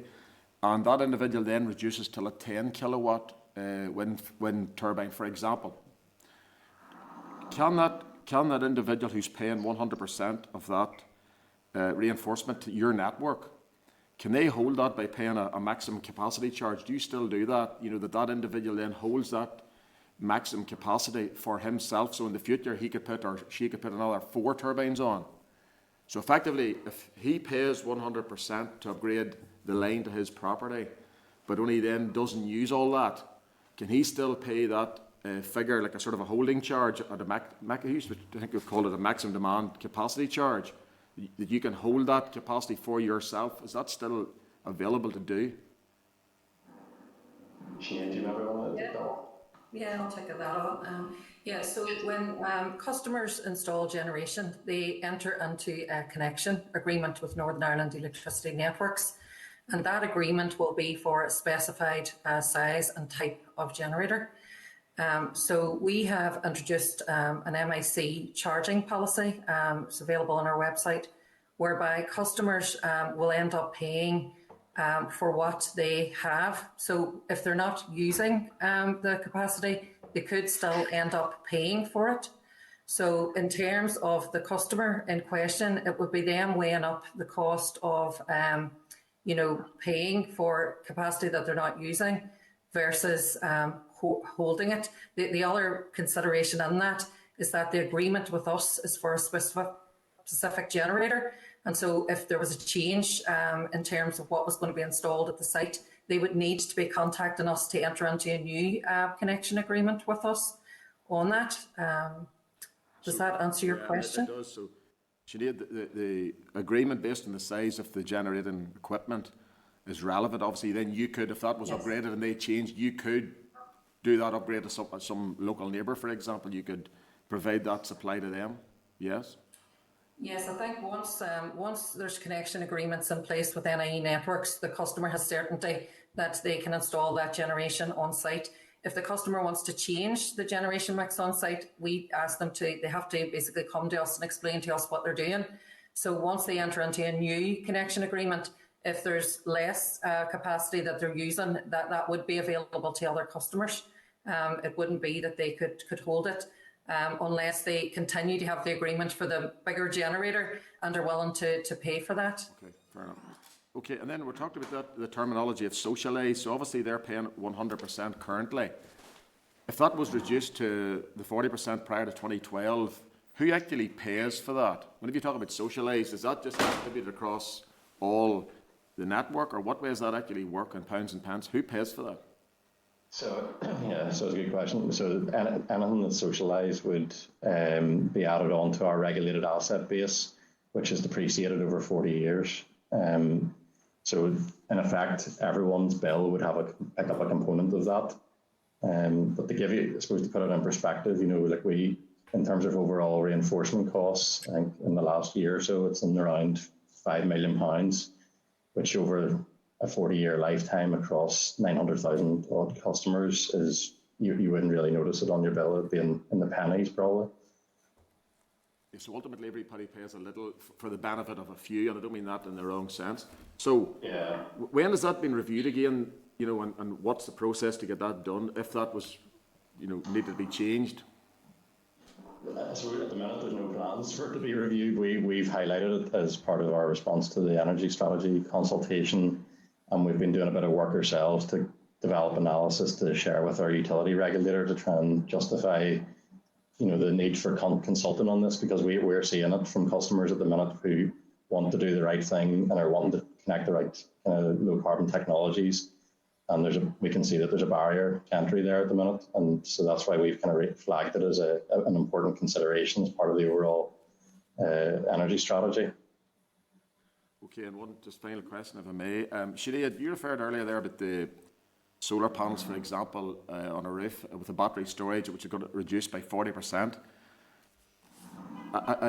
I'm guessing, what is the average energy price for a house a year? Would it be £800 approximately NIE or whatever supplier it is? So that's a saving of 320. What's the payback on that? Have you done any calculations on payback? And obviously that would need to be supported because if an individual was to buy that technology, it's going to be a fairly long payback. Yeah, look, as Ronan says, we're not a supplier, so we probably wouldn't just have that to hand. But we can certainly take that away and speak to our colleagues in supply companies, would be able to answer that question, but we probably just wouldn't have that information to hand. No, it'd be good to know sort of an example of, you know, X, the average cost, and then the technology cost, if the individual's buying it outright themselves or whatever, renting it or whatever method, just to give it a flavour of what the payback is. Thank you, Sinead and Rona. Thank you, Chair. So there's maybe one other point in that, so battery technology's coming down in price all the time. And as we start to move towards electric vehicles, there's actually opportunities there to have your electric vehicle working in tandem with any PV at your house as well to provide some of those reductions. So it's maybe another consideration there. It is, but it's still a fairly hefty cost, and not everybody can, you know, afford to put that money in. You know, yes, it's a big saving, but they don't have the money to put the capital in to start with. But thank you, appreciate that, and if we get a wee bit of information, be good. Thanks, Chair. Maybe we could seek some of that information as well, and you know, it's a very interesting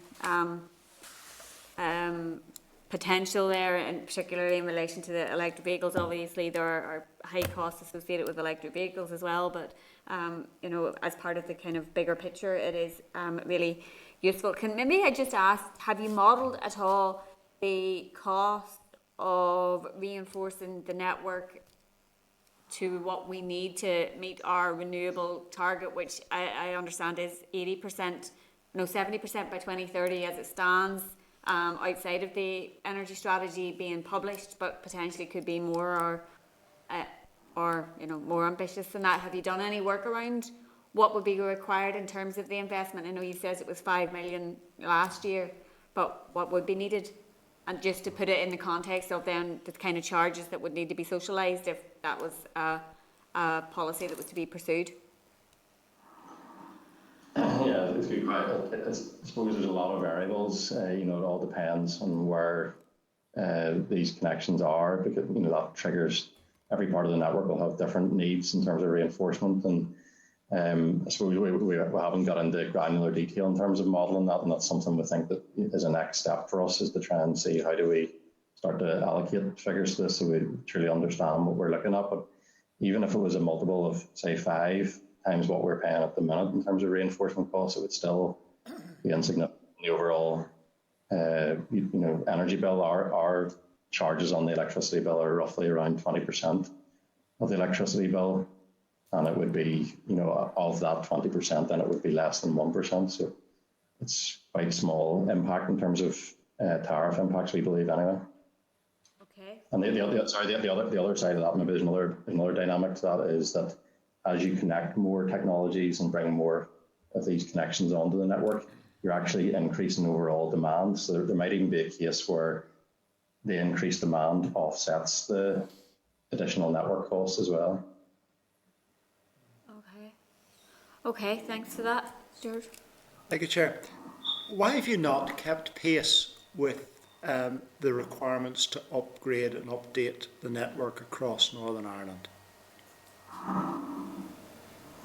So our responsibility in terms of developing the network is we do monitor overall load increase across the country, and we have a way of measuring each circuit to decide when's the appropriate time to trigger investment on that circuit.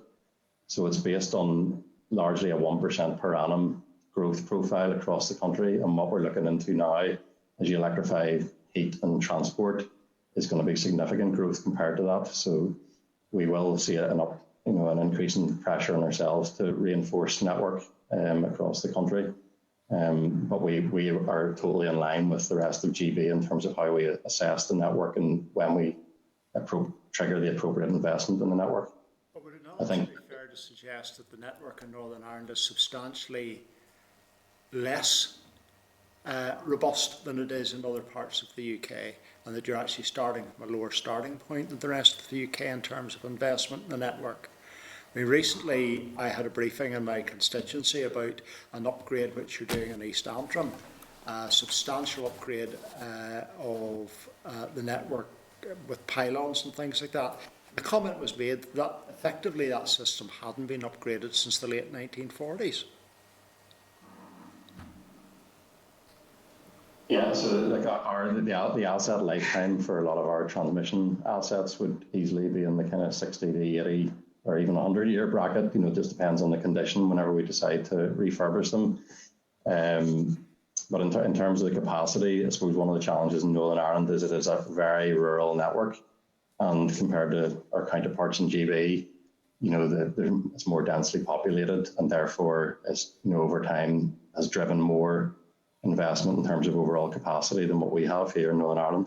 So I think the fact that we have a kind of sparse settlement community where we have, you know, a lot of one-off houses in the country has kind of led to us developing the network the way we have here in Northern Ireland. So are you playing catch-up? We're applying the exact same rules as the rest of GB. If you look at the price controls that all the network operators across the water are all their business plans for the next 6 to 7 years, their network investment from a load perspective is going up threefold. So we're all in the same boat here in terms of trying to increase capacity to cater for the electrification of heat and transport, as well as increasing an underlying increase in the demand as well. And I appreciate that with the, you know, the whole current discussion, COP26 and all of that, and a lot of high profile around electric vehicles and things like that, that this is probably fairly new. But nevertheless, have you mapped your current infrastructure? Do you know where the weak points are? Is there a plan going forward to ensure that everybody who purchases, for example, an electric vehicle will have the necessary infrastructure available to them to charge their car? And then raising the other points that in relation to small-scale microenergy production, will everybody have equal access to the ability to make their contribution that way? And one final question that does come to the issue of cost. We were very struck last week at the need for cost to be at the forefront of this, because consumers will not bear and cannot bear additional costs. We need to see costs coming down, not rising, in order to deliver this. Okay, yeah, so like in terms of our overall network planning, there's a lot of stuff that we're leaning on from our colleagues in GB there in terms of network assessment and trying to get ahead of some of this stuff. And one of the challenges we have is that, you know, we usually have to demonstrate the need to trigger investment as part of our regulatory price control process. And one of the challenges is that the rate of uptake here probably demands the need for more anticipatory investment. So we have been engaging with the utility regulator around some accelerated investment as part of the kind of green growth agenda, and that's ongoing at the minute. And as part of our business plan for the next price control period, it's something that we need to look at. How do we, you know, do more anticipatory investment in the network rather than waiting for people to connect and problems to surface then? Hopefully that maybe answers your question. Yeah, that's helpful. Thank you. Thanks, Chair. Thanks, Stuart. I don't have anybody else coming in Sorry, Keith, go ahead. Yeah, sorry, it was just another wee question sort of come into my head. Now with the network people here, I think it's important to ask. And I'm back into these examples, and I go with a lot of examples. An individual's putting this wind turbine on a remote mountain, and there's no cabling, etc. till there, so there's no reinforcement to that remote mountain. That's fine. There's a cost for that. That has to be got cabled. But if you're putting 50 kilowatt in the village, for example, and the village is using 50 kilowatt generally, I'm just using hypothetical, okay? So you're putting 50 kilowatt of PV, or you're putting 50 kilowatt of wind, whatever, which is producing 50 kilowatt, and that same village is using that at times. So you can be using it or exporting it. Is there a requirement then to upgrade the network? Yeah, so in terms of designing the network at the minute, as I said, we don't have visibility down to some of those low voltages in terms of control. So what we design for is different scenarios. So you could have a situation, say it was a wind turbine blowing at night and it's not controlled, so it's spilling out onto the network, and everyone's in bed and they're not consuming any electricity. That electricity has to go somewhere. And what happens is it flows back up the network, up to the next voltage level up and across. So whenever we're designing the network, we have to allow for different scenarios that might emerge as part of that. Now, if we get into a future world where we have all these smart technologies where we can get visibility of all these things, then maybe there are ways to control the generator to switch it off whenever people aren't using it. And that's probably, for me, that's part of this whole system thinking and how we develop the network for the future. But at the minute, there's a lot of investment required to get that level of granularity and digitization of the network. So it's not necessarily enforcement, it's more about control in some instances. Yeah, well, basically we have to design the network to ensure that it's safe, and ensure that we maintain public safety and safety of our own equipment. And that's the way it is at the minute. I think it's not to say that in the future there isn't smarter technologies that could be applied to some of the stuff to make sure that we become more efficient in terms of how we develop the network. Okay, thank you, Chair. No, thanks for that, Keith. And I guess there's a question around then the interconnection and obviously we're part of the single electricity market and there might be demand elsewhere across the island, and to be able to export all of that's kind of that bigger picture stuff. How does that? Where are we, I guess, in terms of being able to effectively do that, or how far away are we from being able to effectively do that in respect of the type of technology that you're talking about? Well, I suppose at a very local level, it's difficult to see. I suppose what happens is if you have a small 50 kilowatt turbine in a small area, you're using it locally. What you're negating the need for then is probably bringing wind all the way from a remote site into that village at that point in time. Whenever you want to transport large amounts of energy across the country, you have to go up to way higher voltages. And you'll be aware that there's been a project there in around developing a north-south interconnector. And what that would do then is there's a lot of wind that's curtailed at night time here. It maybe allows us to kind of export that further into other markets and increase the utilisation of that wind.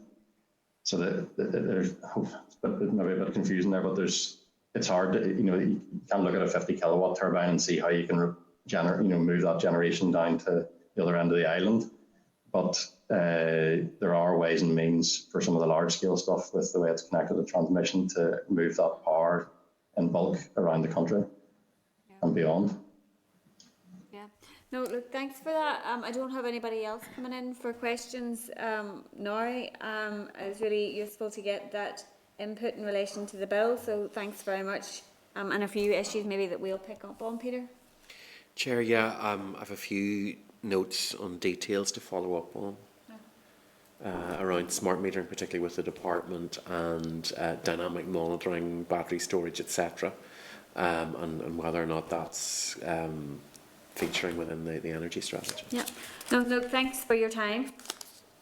Okay, thanks, Chair. Thanks, all.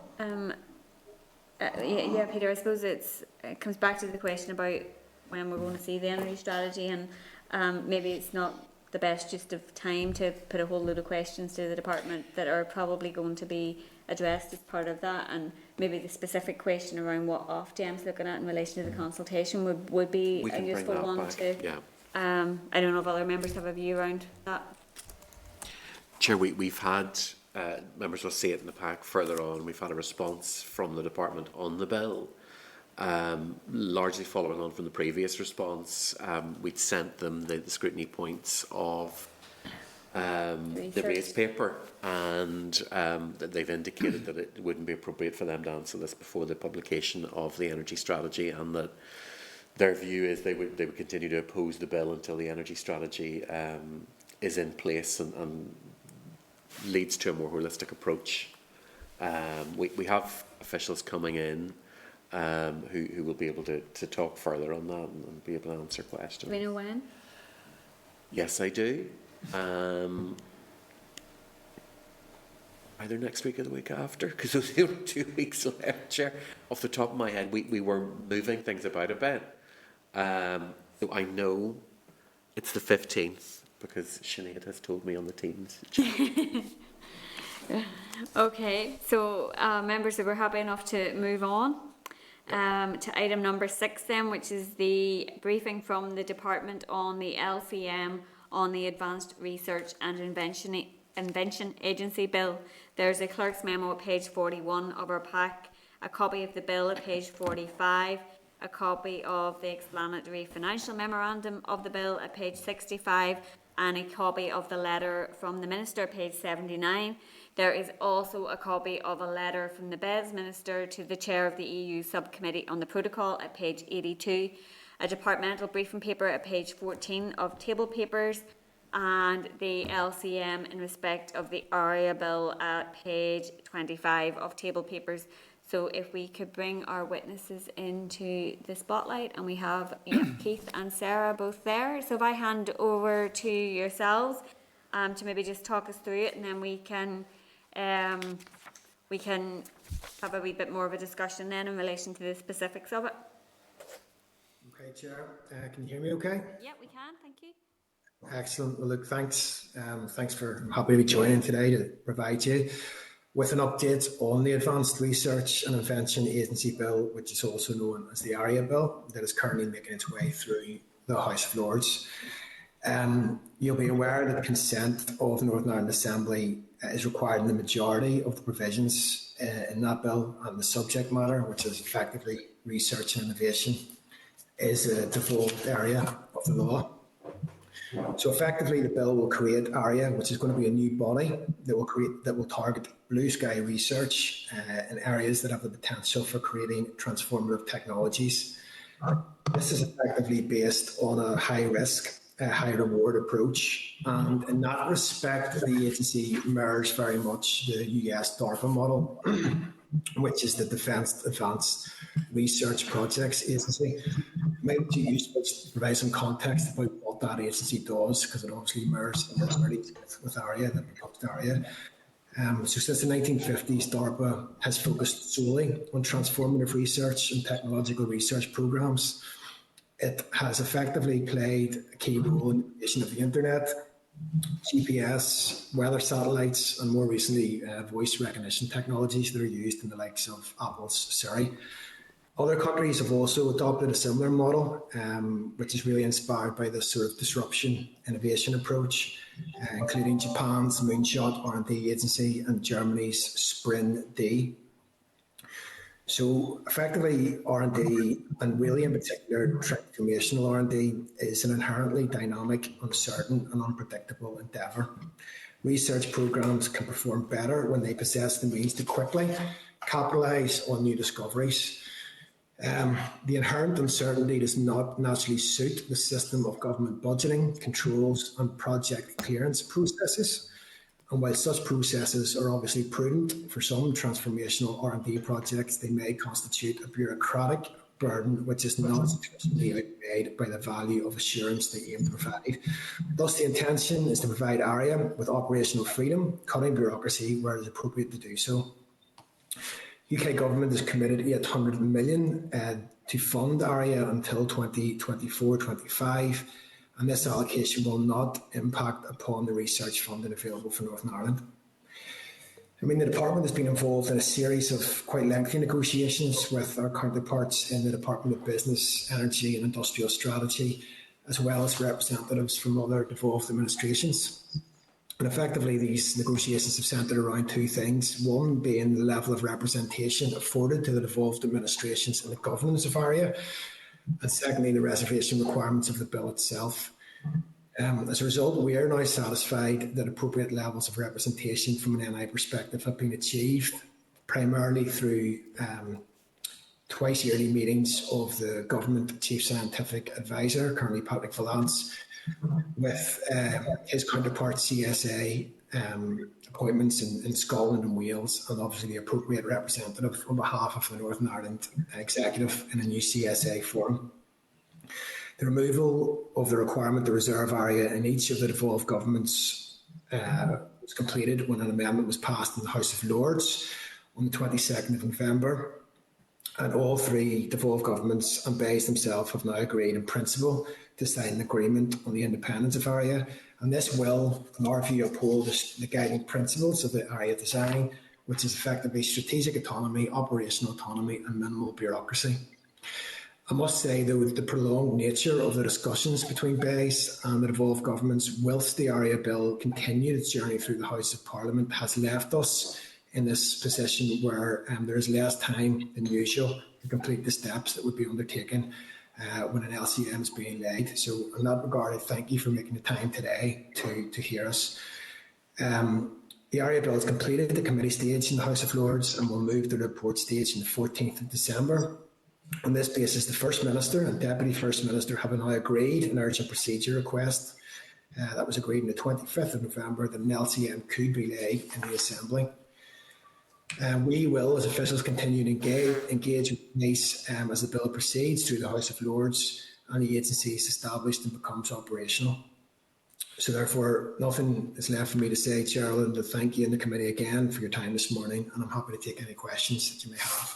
Yeah, no, thank you very much for that, Keith. And I think the aims of setting up an agency that supports research, that, as you've outlined, blue sky thinking and high risk in terms of funding being allocated, I think is something that we recognise as important, and that obviously you would want to see in place, because you know the type of things that you have outlined in respect of the other examples are transformative, and that's what obviously the aims of this is about. So just in comparison to the situation of an MOU in respect of ARIA compared to the research councils that already exist, could you maybe just set that out a wee bit for us? So my understanding is that the purpose of the MOU is to try and maintain some level of distance between the operation of ARIA and, I suppose, what would be a more traditional sense of control that would be exercised by either a sponsoring department or government agency. So with the research councils themselves, there would be much tighter governance arrangements in place, oversight, etc., and sort of the traditional processes that would ensure that activities were value for money and obviously met high standards of audit. So the MOU for ARIA is effectively to ensure, and this is where we were coming from, was to ensure that, you know, Northern Ireland, and to a lesser extent Scotland and Wales, have a very specific makeup of, you know, both research organisations and businesses themselves. And it was important for us to ensure that there was representation of some description within the governance of ARIA, so that the activities of the agency would meet the needs of the business base and research institutions here in Northern Ireland. So we're hoping that that's reflected within the MOU, and the activities will underpin that going forward, Chair. Yeah, I guess there is that balance to be struck between wanting to have a level of input from the executive and in relation to our priorities and everything else, but also having the degree of autonomy and independence that such an agency that's funding research should have. So no, I think that's useful for us. And just I suppose in relation to the responses that we have in our packs from both the Scottish government and the Welsh Seanad, so I think there was still some level of lack of clarity around where the Welsh were going to be sitting on it. Do you have any further information in relation to that? Are they content now with the MOU that has been put forward? They are content with the MOU now and are recommending that the respective Scottish Government and the Senate provide the legislative consent. I think they're scheduled for debate next week. Effectively, it was probably remiss to say that, you know, from my perspective, the sticking points really were the original intention was to reserve within the Scottish and Welsh Act and the Northern Ireland Act the functions of ARIA, and that was really a point of contention, and that reservation will no longer be taking place, and the MOU was the negotiated outcome that both Scotland and Wales and herself would now be content that would pave the way for the legislative consent to be given. And Keith, would you maybe just explain for members what that reservation would have meant? I'll try to do my best, because it does get down to a sort of a legal position, etc. I think that, you know, so innovation, research and development is obviously a fully devolved area. I think there was a perception that an amendment to the Scottish and Welsh Act could be perceived as an encroachment into devolved territory, I suppose, for want of a better word. And that was obviously the point of contention throughout the negotiations. Sarah, is there anything you would like to add to that in terms of what that actually means, the practical outworkings from a... Well, I think the reservation, the idea behind it was that the area, if it was reserved in the devolved acts, that it would mirror the UKRI reservation, and then the MOU was really negotiated as a means of ensuring that that the area would still maintain the independence that such an agency would require. Okay, that's useful. I mean, Chair, it might just be worthwhile. I mean, from a legal perspective as well. I mean, we've taken legal advice throughout this. I mean, I think we're satisfied that the outcome now probably is the more preferable outcome. That's not to say that there wouldn't have been precedent in the past for, as Sarah said, for reservations of certain powers to be made through amendments to those acts that I've outlined. But suffice to say, we're not in that space. And then just a final question for me, and then Stuart's looking to come in. There is within the bill national security directions, and it says the Secretary of State may give ARIA directions as to the exercise of its functions if it considers necessary expedient in the interest of national security. How does that therefore sit alongside the I guess the independence and autonomy of the agency itself? I think my understanding is that was the one area whereby, with national interest, that was an area where the Secretary of State would like to continue to retain some control and direction for the organisation. Would that be correct, Sarah? Anything to add to that? Yeah, that's my understanding as well. Are there any safeguards around that? Or any, I guess, particular governance procedures in respect of it? Truthfully, Chair, I would need to come back to you on that. No, that's grand. Thank you, Stuart. Yeah, Chair, just very briefly, in Lord Callinan's letter to us, he says that there's reference made to issues around Article 10 of the protocol. And he says, however, the government is currently in intensive discussions with the EU at the aim of delivering significant changes to the protocol and Article 10. What effect does this have on this LCM? And we don't know the outcome of those so-called intensive negotiations. But for the sake of argument, if there was no change, what would happen? Sarah, do you want to cover that? We've sought legal advice on this, so our understanding is if Article 10 remains, then there would be no impact, and that any funding that would be provided through ARIA would have to comply with the state aid rules and also with the subsidy control bill if that comes into effect. I suppose we don't know, what might happen if changes are made to certain aspects of the protocol, and we would have to reassess at that time. There's no danger of approving this MOU without knowing the outcome of those discussions? I personally, I don't think there would be. I think certainly we would have if there needed to be adjustments or amendments made to that MOU to reflect the change in circumstances, we could do that. This is not, we're not binding to the document as currently set out, infinitum. So if adjustments need to be made, we can certainly revisit that with our counterparts in base.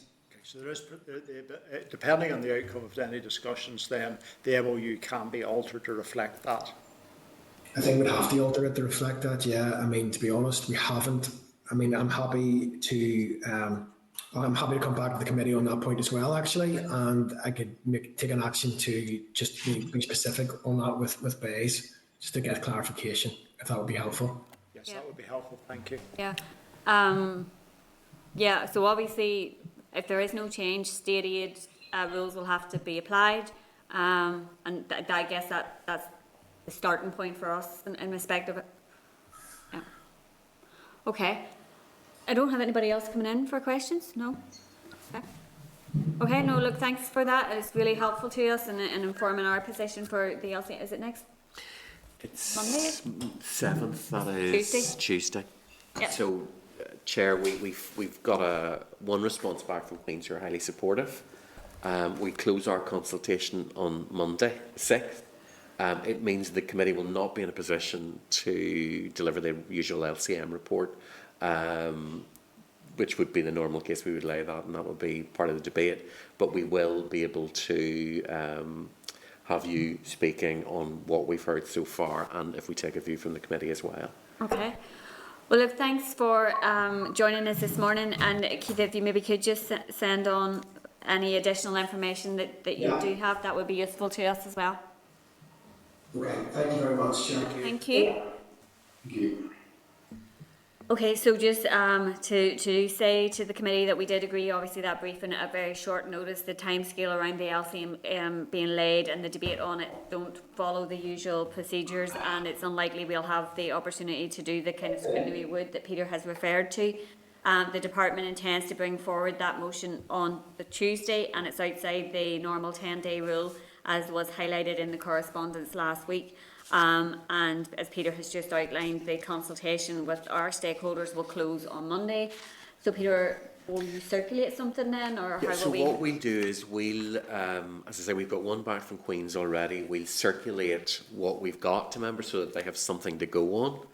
Obviously, it would be helpful too for members to get a copy of your speaking note too, so that they know exactly what the official position of the committee is for the debate. Fingers crossed we get more than just Queen's, but it would be useful even to seek views from members on what they've heard thus far. Would Hughes? There's maybe a limited amount to say, but it seems a reasonable enough approach in that regard. I mean, obviously it's raised the issue in terms of the state aid side of things, but I suppose where we are at present, we know what the position is. I suppose how much in any event what happens with any degree of discussions touches on state aid may be questionable, and I suspect that may be one of the areas where there's a level of reluctance, particularly on the EU side, to shift on it. But I suppose if there was a shift in that, it would probably simply ease the position. So I don't think there's going to be anything that would come into play which would be further detrimental to our position, if I can put it that way. And it seems, as I said, as you highlighted, I think yourself, Chair, to the witnesses, the importance of effectively backing research, particularly in areas where it wouldn't maybe otherwise happen, I think does seem to be a fairly sensible and reasonable approach in that regard. John, Keith did make the point that it won't impact on existing funding streams, but this is additionality. Yep. Okay, unless anybody else has any comments, we'll move on. Okay, thank you. Okay, thank you. So moving on then to item number 7, which is matters arising. Then at 7.1, there is a letter from the Minister of State at page 85 in response to the committee's letter of the 27th of September, regarding the Community Renewal Fund. The announcement of the Levelling Up Community Renewal and Community Ownership projects brings £60 million worth of funding to the North. The Minister of State will shortly be meeting with the Economy Minister, where these issues will be discussed. And obviously, you know, we've already highlighted our concerns around the Community Renewal Fund, as have both the Economy and Finance Ministers, in terms of all of that. So it's to note for now, and perhaps we'll get an update. Happy to note that. Just kind of because I think I maybe missed the item whenever it was raised in September. In terms of the 60 million, is that effectively, will that be effectively will that effectively be successful projects which are effectively evaluated on a national basis as being, or rather than, if you like, the 60 million being decisions taken? I appreciate certainly the tone of the letter is that there'll be a level of at least tic-tacking with the executive and with the economy minister, but it seems to me that clearly it'll be kind of nationally decided. But no, that will effectively have 60 million worth of this, but we won't have the ability to. That's the understanding. I actually think the 60 million has already been some of the projects have already been announced. I suppose, Chair, that reflects the correspondence we've had throughout. We've written a number of times around this to Secretary of State and to UKG ministers. They have talked about communication with the executive ministers, and we've sought clarification on that from executive ministers, but there hasn't been. And again, just kind of communication. Again, just in that, if we're saying that there's the 60 million that some of the projects have been announced, does that suggest, as they seem to know that it is 60 million, does that mean that effectively decisions have been taken on all the 60 million because some of it hasn't been fully revealed as yet? Or I think there's several rounds of it. Yeah, it's the usual sort of way this is done. There's a rounds of analysis, and then they'll do another call. I suppose a bit like ESF style calls. Yeah. But what we're saying is we know from what they're saying that ultimately it will be 60 million as opposed to... Just from previous correspondence from Minister Dodds in particular, I highlighted concerns around the lack of ability to have that level of oversight to allocate the projects that might be within our strategic priorities or programme for government commitments, etc., etc. So that's kind of been the tenor of our letters to various ministers as well. Chair, that's essentially what ministers have written to their counterparts in UKG as well. Yeah. Okay, so that one is for noting then. 7.2 then, there's a response from the department at page 87 regarding the review of caravan legislation. And just to advise members that a review of caravan legislation falls under the remit of DFC. A review is currently taking place, and a review of stakeholders, including DFE, are currently being consulted. DFC currently plans to have the review launched by the end of 2021, with analysis and recommendations completed soon after. So members will know this has been an issue that has been highlighted by a number of constituents, and in particular for those of us with coastal communities. It has been raised with levels of concern around it, so I guess we'll wait to see what that review looks like. Sure. There will be a number of caravan owners coming, I think, on Monday, and in the petition, or at least there's a petition being presented on Monday, and I understand that there will be lobbying as well, if that's practical, given the current COVID regulations. But in addition to that, my understanding is that the Department of the Economy would still retain consumer rights responsibilities and consumer legislation rights over that. So we will have some input into a review. Chair, just picking up on what Mr Dixon had said, there was a question on the issue to the Communities Minister in question time this week, so it is very live. I think from the response from the department, there's a lot being pinned on this review. And where that will lead in terms of the sorts of rights issues that have been brought up, the being given a certain time scale within which you're allowed to have your existing caravan when you have to renew, the access to site, any kind of compensation for not being able to use the sites during COVID, etc. There's a lot of issues there that have been brought up. Did we previously write? We did. Yeah. I think we wrote fairly extensively. We wrote to Consumer Council, we wrote more widely to the Executive as well as individual ministers. This is where ultimately that is all led with the review of the Act, which I think was already scheduled anyway, yeah. So we'll keep an eye on that and how that progresses. And where, like as Mr. Dixon had said, I think there is legal action ongoing from caravan owners and so on. So that is another thing just to keep an eye on. Yep. Okay, well, we'll do that. So moving on then, 7.3, there's a response from the department at page 88 of our packs regarding the third call for applications under the ESF programme. There were 68 applications received from 51 individual organisations. Due diligence checks have been completed and economic approvals for each application are being undertaken, with letters of offers to successful applicants being issued towards the end of this year. And it's mentioned in the response, but one of the issues that has been raised with us repeatedly is the issue of match funding, and it's outlined in the letter, or the response, sorry, that it remains a concern. It had hoped that the Shared Prosperity Fund would be a potential source, but obviously with the timing of that, the department says they will continue to work to secure funding to address any gaps and provide certainty for these projects in the final year of the programme. I'm not sure exactly what that means, so could we perhaps ask for some clarification? Yeah. I know it's something that's continually raised with me from organisations, so it still is a big concern out there. So moving on then to item number 7.4, there's a response from the department at page 34 of table papers regarding the cost liabilities of amendments to the parental bereavement leave bill.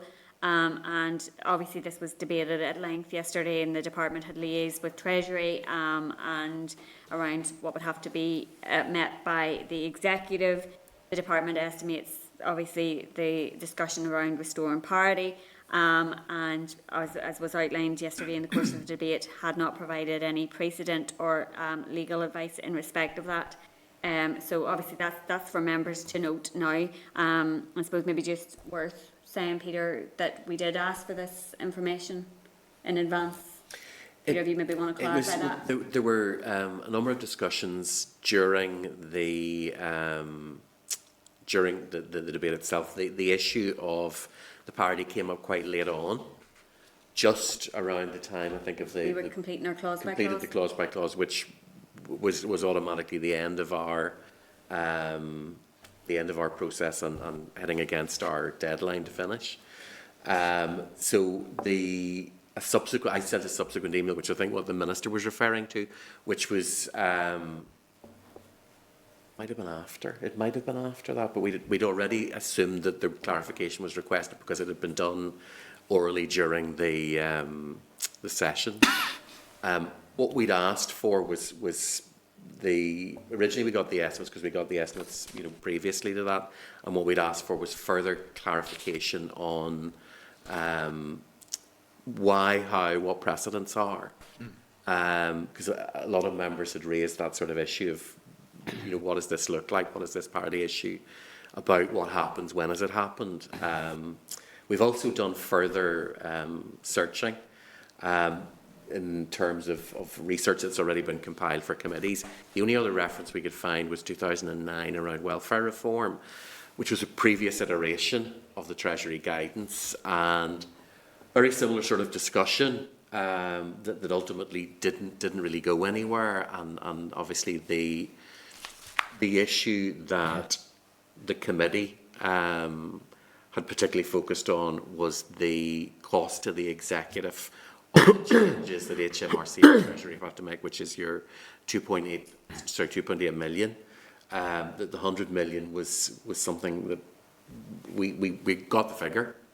The Minister talked about it extensively yesterday, but we haven't really ever received where has this been shown to happen. If that kind of... Yeah, but I think it's important, I suppose, to be fair to the Minister, he's highlighted, and it's in black and white in front of us, and it's important. There's a risk no matter what it is. Whether it's a 1% or 90%, it's still a risk, and I think we still need to weigh up that risk and understand the risk. Okay, so that's for members to know. Yeah, Chair, yeah. Peter, we haven't had any further communication from the department in relation? No, I guess it's probably too And by the soon. way, will we, sorry, as a committee, Well, that's since they were our amendments, if there was further consideration amendments, would they come back to committee? if the department puts down further amendments at further consideration stage, those will be notified. It's really because we won't own them necessarily. They're not our amendments, obviously, and therefore we have no control of that. Essentially, they're tabled by the department. You would have hoped that the department would notify us at the time, but we would get the notification from the business office anyway. There's a time frame, Chair. There is a time frame. The bill is due to come back Tuesday week. I think it's the 14th. I think it's, yeah. 14th, which case then they've got 1 week in which to table. So that's today week? Today It's week. the Wednesday Yes. before? Yes, that's my understanding. Okay. That's right, yeah. We thought in our timeline. Okay. I'm trying to recall that. Okay. But in terms of that's for the department now to It is. come back with any issues it wants to raise further or anything it wants to talk to the committee about. There was some discussion, I know, around potentially moving timescales in the committee's amendments. Obviously, members know that we talked about a period of a year. And I think during speeches, Chair, you may have indicated level of flexibility around that. So again, the department can come back seeking movement on those. And I think that can be done at further consideration stage with amendments. Go on ahead, Keith. So is that a substantial change? And for example, let's say the committee agreed to the 1 year one. Say it was going to be 2, for argument's sake. Yeah. Is that substantial? Will that be? My understanding, no, that's effectively moving a time condition should not be difficult. Now, my expertise in this is not great because we haven't had it very much. We can go back to Bill Office and clarify that, which I will do. But my understanding would be issues like that over review periods or sets of timescales shouldn't be seen as major issues. So the major issue would be removing the provision, so making a change that would say no, that there was no legal imperative to bring forward regulations on miscarriage. That would be a major thing. Whereas I'm assuming an adjustment to the time scale is not. There are those who know better how the law works than I do, but I would assume that's not a major issue. Perhaps, Chair, we should seek some advice in the Bill's office, even in writing. We'll do that. We will do I think that. something like I think my understanding would be the same as the clerk's in relation to That's quite. just from general previous experience. If you're shifting a timescale, then I mean presumably unless you were shifting it in such a way that would seem to utterly frustrate the purpose of it. So if it was well, it's a 1 year, 2 years, maybe one thing. If it was the requirement was within a period of 10 years or something, that might be a different calculation. And the purpose of any potential change would be to be helpful, not a hindrance. So hopefully, I think, as Mr. Weir says, recollection of previous bills at further consideration stage timescales happen, things that are changing. I recall the Minister also mentioned potentially offering flexibility on his own timescale for his consultation report. I think members recall it originally it was 2 years, and he talked about perhaps trying to move that to 1. So that would have been a timescale issue again that would have been done at further consideration stage. But I'll go back to the Bill Office and just clarify exactly and ask if they have received anything. I think they would have flagged up, but we've not done anything yet. But I suppose it's going to take a bit of time for people to reflect on what's where we are and what they need to do and so on. Peter, just one thing to ask, and it was Kelly that mentioned it yesterday in the debate. It was the 20 or the change from 56 days to 56 weeks. Will that be done at further consideration That will be stage? part of, my understanding is, and I can go back and check on the clarifications, but that'll be done as part of the regulations. Oh, okay. So I think that's again, correct, when yeah. regulations come forward, change can be made. the change will be in that because it'll actually set the conditions for how a scheme works. That was a very early clarification, that it would be 56 weeks rather than the 59 days that was on the face of the bill. So that we've had a lot of written confirmation on that one. Okay. Well, sure, we can Chair, come can back we to also that. seek Go ahead. clarification that this was an aspect that concerned me during the debate yesterday, that there seemed to be an inference from the department that it was all or nothing in terms of this bill, but my understanding was that we had carefully constructed our amendments to ensure that the parental leave aspects of this could proceed immediately. The bill receives royal, the process to deliver the bill could proceed immediately, royal assent was given, and that our amendment was only in respect of a year for our amendment. Chair, that was the discussion with the Bill Office, and again, it's their expertise on that. But that was the understanding, and that was what was discussed and requested. That members might remember the wider discussion about the potential delay, and it was actually the department officials that raised the potential for an amendment that would delay a thing happening. Because previous to that, the committee was concerned that the whole bill would have to be delayed if they introduced any additional provisions. So that the departmental officials had indicated that there was a possibility around amending with a delay, and that was the basis for what the committee asked for. Yeah, obviously, we'll get clarification from the committee. From the department. Again, maybe slightly speculating here, but where the divergence might be is the amendment may not create a legal necessity for delay. From that point of view, so legally it may be very sound, and that's where the Bills Office will look at it. I suppose the issue, but I'm slightly speculating on the basis of what was said yesterday, it's whether the department may need to take certain practical steps, which may mean in practice that the two would have to, whether it's a question of setting up systems or the link in with the HMRC. But I'm just inferring from what possibly was said that. But it may be that if we get that bit of clarification, the department would be helpful. That would be very helpful. Okay, so moving on then to 7.5, there's a response from the department at page 35 of table papers regarding support for mature students in higher education. The department publishes statistical bulletins on a range of aspects of higher education here, including student enrolments, qualifications awarded, the destinations of graduates. This data is broken down in a number of ways, including by age groups, and these can be found on the department's websites. If further questions can't be answered by that information, the department will be happy to examine these and to see whether officials can answer them. Okay, so that's for members to note. Then 7.6, there's a response from Invest NI at page 36 of table papers regarding Klarna's operational model. Invest has had very limited engagement with Klarna, but would be happy to engage, so that again is for members to note. And then at 7.7, there's a response from Invest NI at page 37 of table papers regarding the Integra spec insulating concrete formwork building system. The head of the construction team in the Advanced Manufacturing and Engineering Division will follow up and meet with Ballantyne Building Solutions to learn more. So if members are content, we will forward that on to Ballantyne. Agreed. So item number 8 then is our standing item on the small scale green energy bill. There is a Hansard from Power NI's briefing at page 90, a Hansard from the RAISE briefing at page 101. There's a response from the department regarding scrutiny points highlighted in the RAISE paper at page 39 of the table papers, and the department has indicated, as Peter has already outlined, that it will not respond to the scrutiny points and opposes the bill.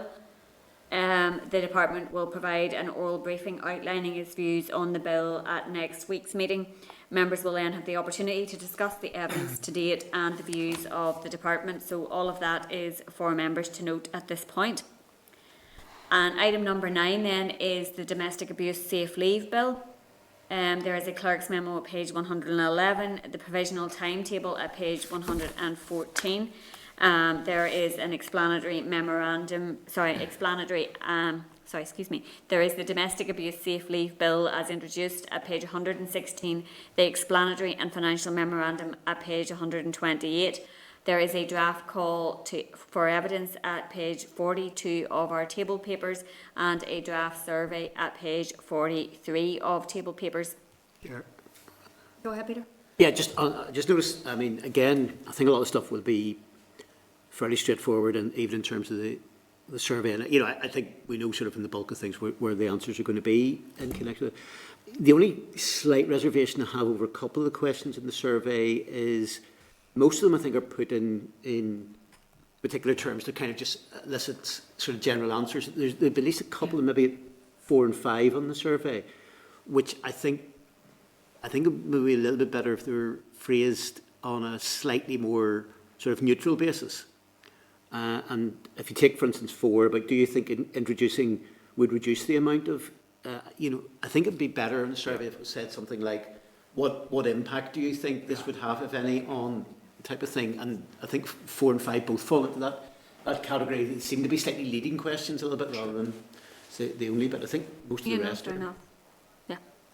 No, we'll amend those, Chair, as indicated. Yeah. Okay, yeah. Happy enough. So the Domestic Abuse Safe Leave Bill was introduced obviously on the 19th of October and it passed second stage on Monday. Yep. And has been referred to the committee for committee stage. The committee has 30 working days to take evidence, consider and report its opinion on a bill.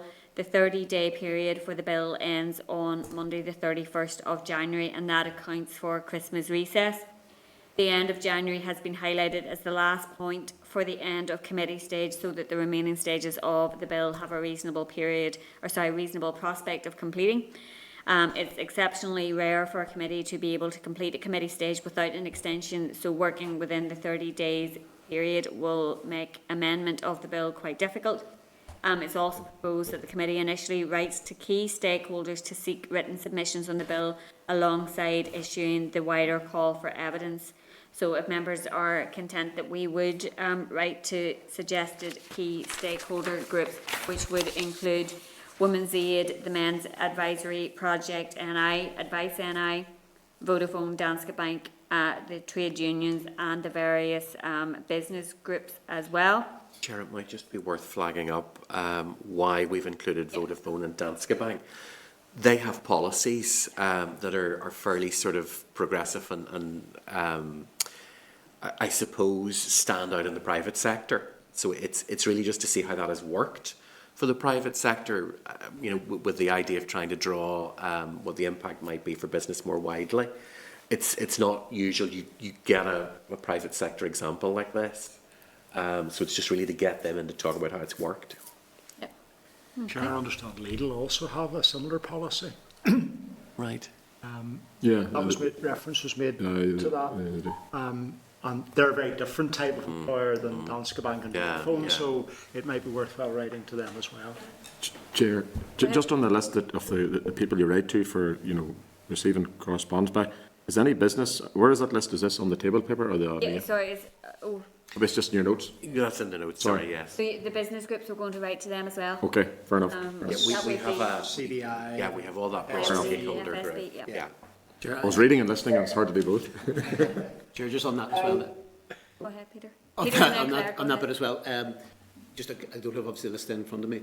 Would that also include then? I know there was reference. Rachel had made reference to a couple of organisations, for instance, mentioned about public sector, the likes of South Lanarkshire, was it? Yeah. And there was two councils, one in Scotland, one in Wales. Yeah. We have from Rachel, all of her consultation responses and so on, and analysis. So we can go through that. But what would be the sort of, I suppose, straightforward thing with those two councils, considering our tight timescale, is written policy. If we can get our hands on their written policies, and I'm assuming she'll be able to deliver. That's fair enough, because I think the point to some extent is that was raised. Again, was the one thing that we found with the debate was, and it's, I think, quite deliberately, there's a lot of this to be sketched in regulations, but it was trying to work out how things worked out. I mean, one of the things we had raised, and I think Stuart raised this, for instance, and others as well, was, how do we deal with the situation of, assuming that we still have a situation where there isn't any level of, that you remove the burden of proof in terms of doing this. What's the exact processes between employer and employer? And how is confidentiality maintained? How do we keep those relationships going and thing?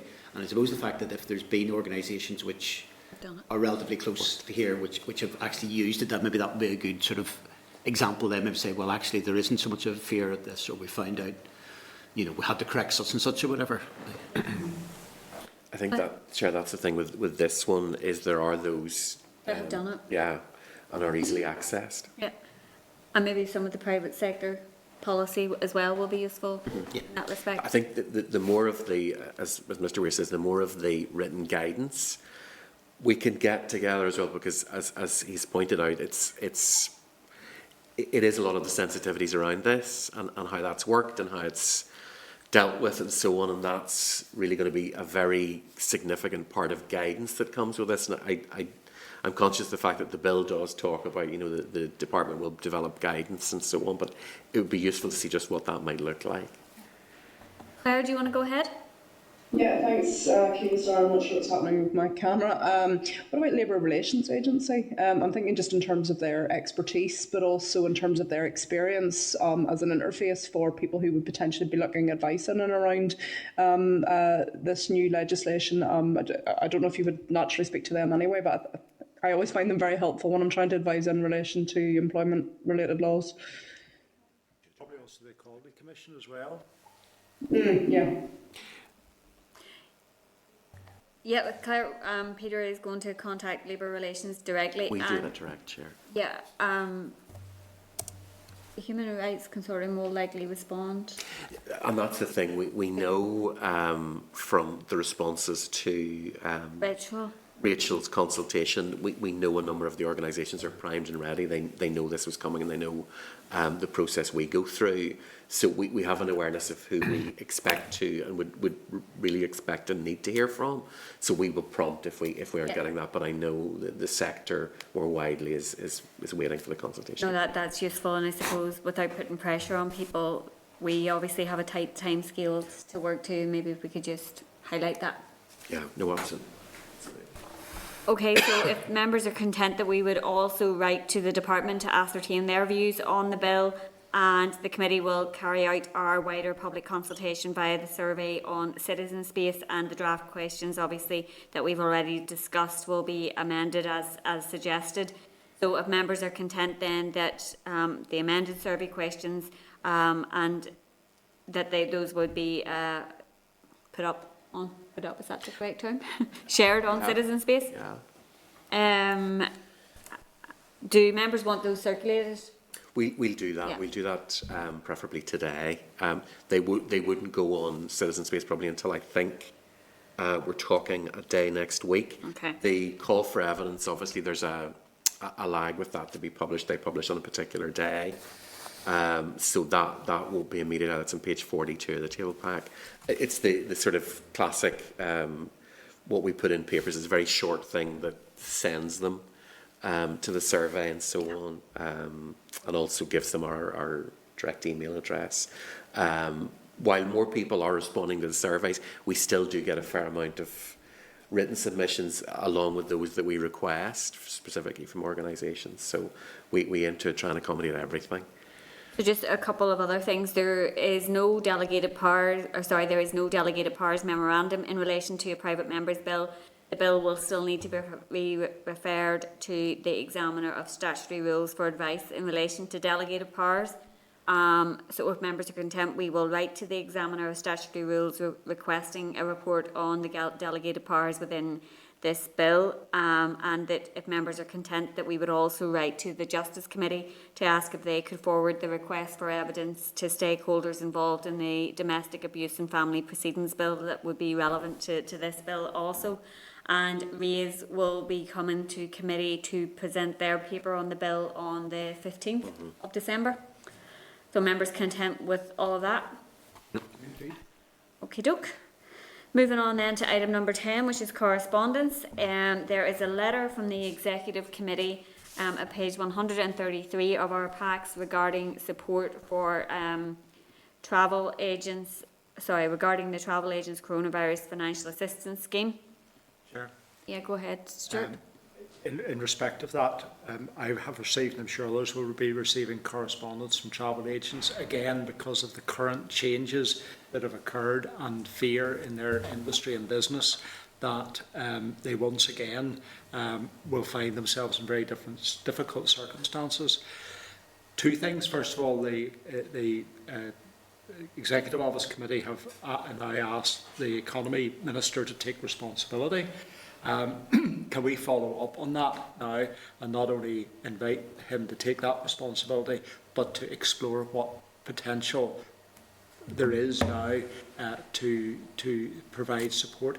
This time of year is the crucial selling period for the travel industry, and if people are put off doing that, then it puts the industry in a very serious position in relation to its employees and its businesses. Yeah, and obviously this is an issue we have raised a number of times with the Economy Minister, so if we can maybe just reiterate, Peter, that these are businesses that should receive support from the Department for Economy, and as Stuart has outlined, or have already faced very significant impacts because of the pandemic and are likely not to be in a much more favourable position anytime soon.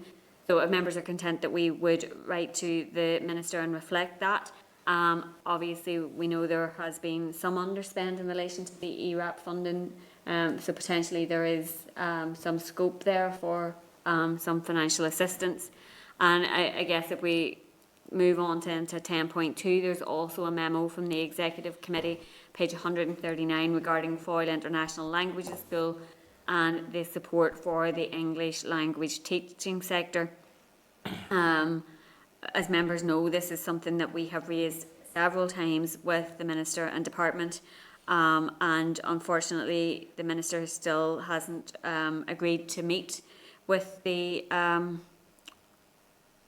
three colleges, yeah. The colleges, there only is 3 of them, and there hasn't been any support forthcoming for those businesses at all throughout the pandemic. So if members were content that we would again engage similarly on a similar basis as Stuart has outlined for travel agents, because travel will be impacted further, and these businesses will also be impacted further because again it's one of those things that people plan for in advance. Yeah. Yes, Chair, we go ahead. Thank you. So 10.3 then, the 6th report of the Examiner of Statutory Rules is at page 143, so that's for members to note. At 10.4 then, there is written evidence from Bill Schneid, co-founder and director of Home Sun Holdings Limited, regarding microgeneration in Britain at page 151. That is for members to note. Then at 10.5, there's a letter from the Health Committee regarding the difficulties of people with sensory impairments in accessing public information. So that is for members to note also. There is a memo and letter from the Education Committee raising concerns by the Lord Mayor of Belfast in relation to the lack of structured education provision for young refugee and asylum seekers. That committee has now written to the Education and Economy Ministers to seek information on how the issue will be dealt with in the 14 to 19 strategy. Peter, is there also some role for TEO in respect of the refugee integration strategy? Yes. That's an issue that falls within TEO. That sort of wider, I suppose, support rights, etc., for asylum seekers, refugees, migrants, and so on. The Education Committee is focused specifically on the 14 to 19 strategy. It might be worth seeing what comes back on that, and then taking that potentially to the Executive Office. Okay. So then at 10.7, 8, 9, 10, 11 and 12 and 13 and 14 and 15 and 16. There are a number of letters from the chair of the EU subcommittee. Peter, do we need to go through each of these individually? No, essentially they're flagging up. We automatically get copied into all of their correspondence on issues that are relevant to the committee. So these are generally, we know what they're asking. It's an issue then we become aware of, and we see what the response is and whether there is action for departments here, for ourselves or whatever. As officials long ago indicated, a lot of the discussion is upstream from us. So we are basically getting that kind of view in the door of what's going on at that point upstream. So it's really just for us to keep an eye on all of those, and then we'll get to see the responses, whether there's issues for us to pick up on. Okay. Then those are all obviously for members to note. Then 10.17, there's a letter from BES and DCMS back to the Chair of the Lords European Affairs Subcommittee on the protocol, page 73 of table papers, on a proposal for regulation of the European Parliament and of the Council laying down harmonised rules on artificial intelligence and amending certain union legislative acts. So that one is for members to note as well. 10.18 then, there's a departmental response to the Communities Committee regarding the increase in domestic energy costs at page 76 of table papers. That's for members to note. Then at 10.19, there is a letter from an individual and a copy of the Compendium of Scientific, Medical and Media Findings demonstrating risks and harms of fracking, unconventional gas and oil extraction, at page 77 of table papers, regarding the leak of the Hatch report and the impact on communities living in the Fermanagh Petroleum Licence area. Obviously, we've already written to the Minister in respect of the Hatch report and on this particular issue extensively. So I don't believe we've had any response. No, the letter went from last week's meeting, so we wait for response, and that was coupled with the request for publication time and scale for the energy strategy. Again, members are aware of the issue around the leak that was online last week. Okay, so we're going to move now to item number 13, which is the SR 2021-304, the Insolvency Practitioners Recognised Professional Bodies Revocation of Recognition Order NI 2021. There is a covering letter from the department at page 599 of table papers, and then the SR itself, SR 2021/304, the Insolvency Practitioners Recognised Professional Bodies Revocation of Recognition Order NI 2021, page 600 of table papers. That SR does not require to be laid and is for information only. Then item number 14 is SL1, the Corporate Insolvency and Governance Act, Coronavirus Schedule 8, Early Termination of Certain Temporary Provisions, Regulations, NI 2021. There is a clerk's memo at page 604 of the table papers. The SL itself is at page 605. The purpose of this statutory rule is to provide for Part 2 of Schedule 8 to the Corporate Insolvency and Governance Act 2020 to cease to have effect. Part 2 of Schedule 8 makes temporary modifications to insolvency legislation. This statutory rule is subject to negative resolution procedure, and the aim is to enact this at its earliest opportunities. So, Peter, if maybe just reflect, this was one of the ones that we've previously discussed.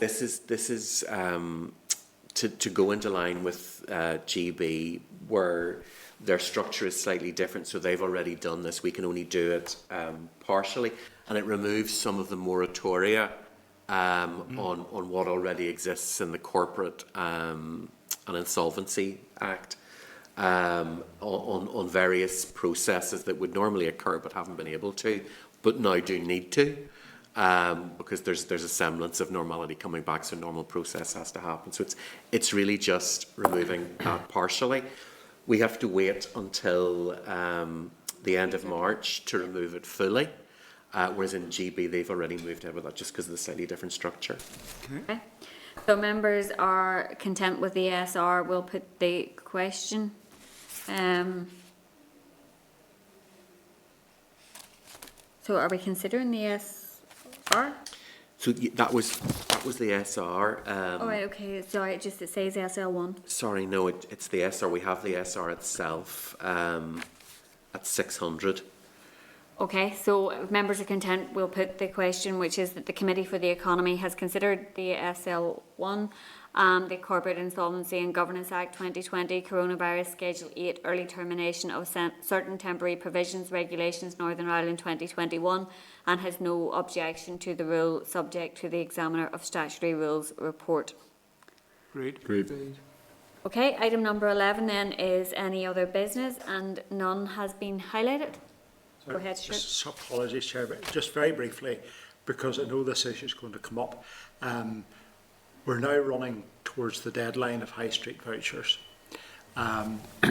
Inevitably, some will arrive incredibly late today, and it's good, and I want to place on record thanks to the department and the way in which they have been working with the card provider to get cards delivered to people, but people will be getting them very much at the last minute.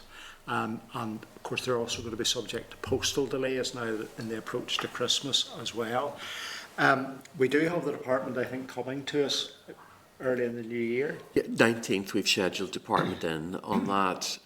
What we'll do in the meantime is ask what the contingency is. Yeah, nobody wants to raise any hopes in respect of what might happen going forward, but could the department at least say to people, don't throw your card away when the expiry date comes? I know just what I've experienced myself. Shops return the card do say you want to keep that. I find that intriguing because what do they know that we don't?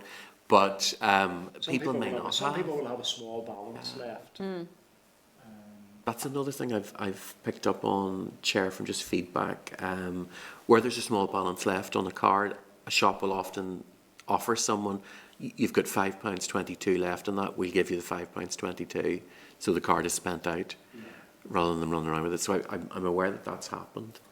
But we'll see clarification from the department on. Officials did talk about a wash up. Yeah, but maybe it would be useful to seek some clarification as to whether there is a last date that they're going to be sending cards out from the card producer to individuals. Yes. And I guess that would also give all of us some clarity about how much longer we should keep contacting officials about we do, because people's we all applications. currently, I'm sure, on a constituency basis, have cards in process with individuals. Yes. And we need to be able to be honest with them and say this is either going to happen or it's not going to happen. Yeah. So maybe, Peter, if that's the question we could ask. We'll ask. And then if there are further questions coming out of that, we can follow up as well. Chair, can I add a quick thing there as well? I don't know what's happening particularly this week, but I'm getting a lot of queries where people have been told probably a number of weeks ago to get that final email that says, look, everything's been verified, we passed it on to the card maker, you'll get it soon. But they're not getting it and they still haven't got it. I don't know if there is some sort of issue between that email and the people who are providing the cards and sending them out, but could we potentially look at that as well? Feeling reassured with that email, but now weeks are going on and they're not getting it. Yeah, I know that I've dealt with a number of those, and the responses they've got back from officials are they're with the card producer, and I've had a number this week where people have come back to me and say, I've got my card now, thanks very much. So I know that they are in process, Peter, but maybe it's just worth seeking the reassurance. We'll check up on that, Chair. I know the length of time between verification and issue has varied, and that's been quite confusing for people. So yeah, absolutely, we check up on that, Chair. Okay, thank you. Thanks, Claire. So then the final item is item number 12, which is the date, time and place of the next meeting, and it is next Wednesday, 8th of December at 10 a.m. in room 30 here. So thank you. Huge. That's my birthday. 30.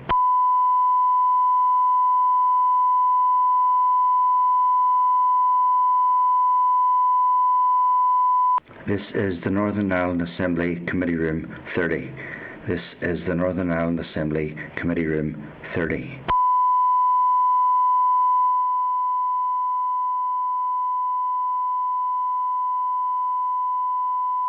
This is the Northern Ireland Assembly Committee Room 30. This is the Northern Ireland Assembly Committee Room 30.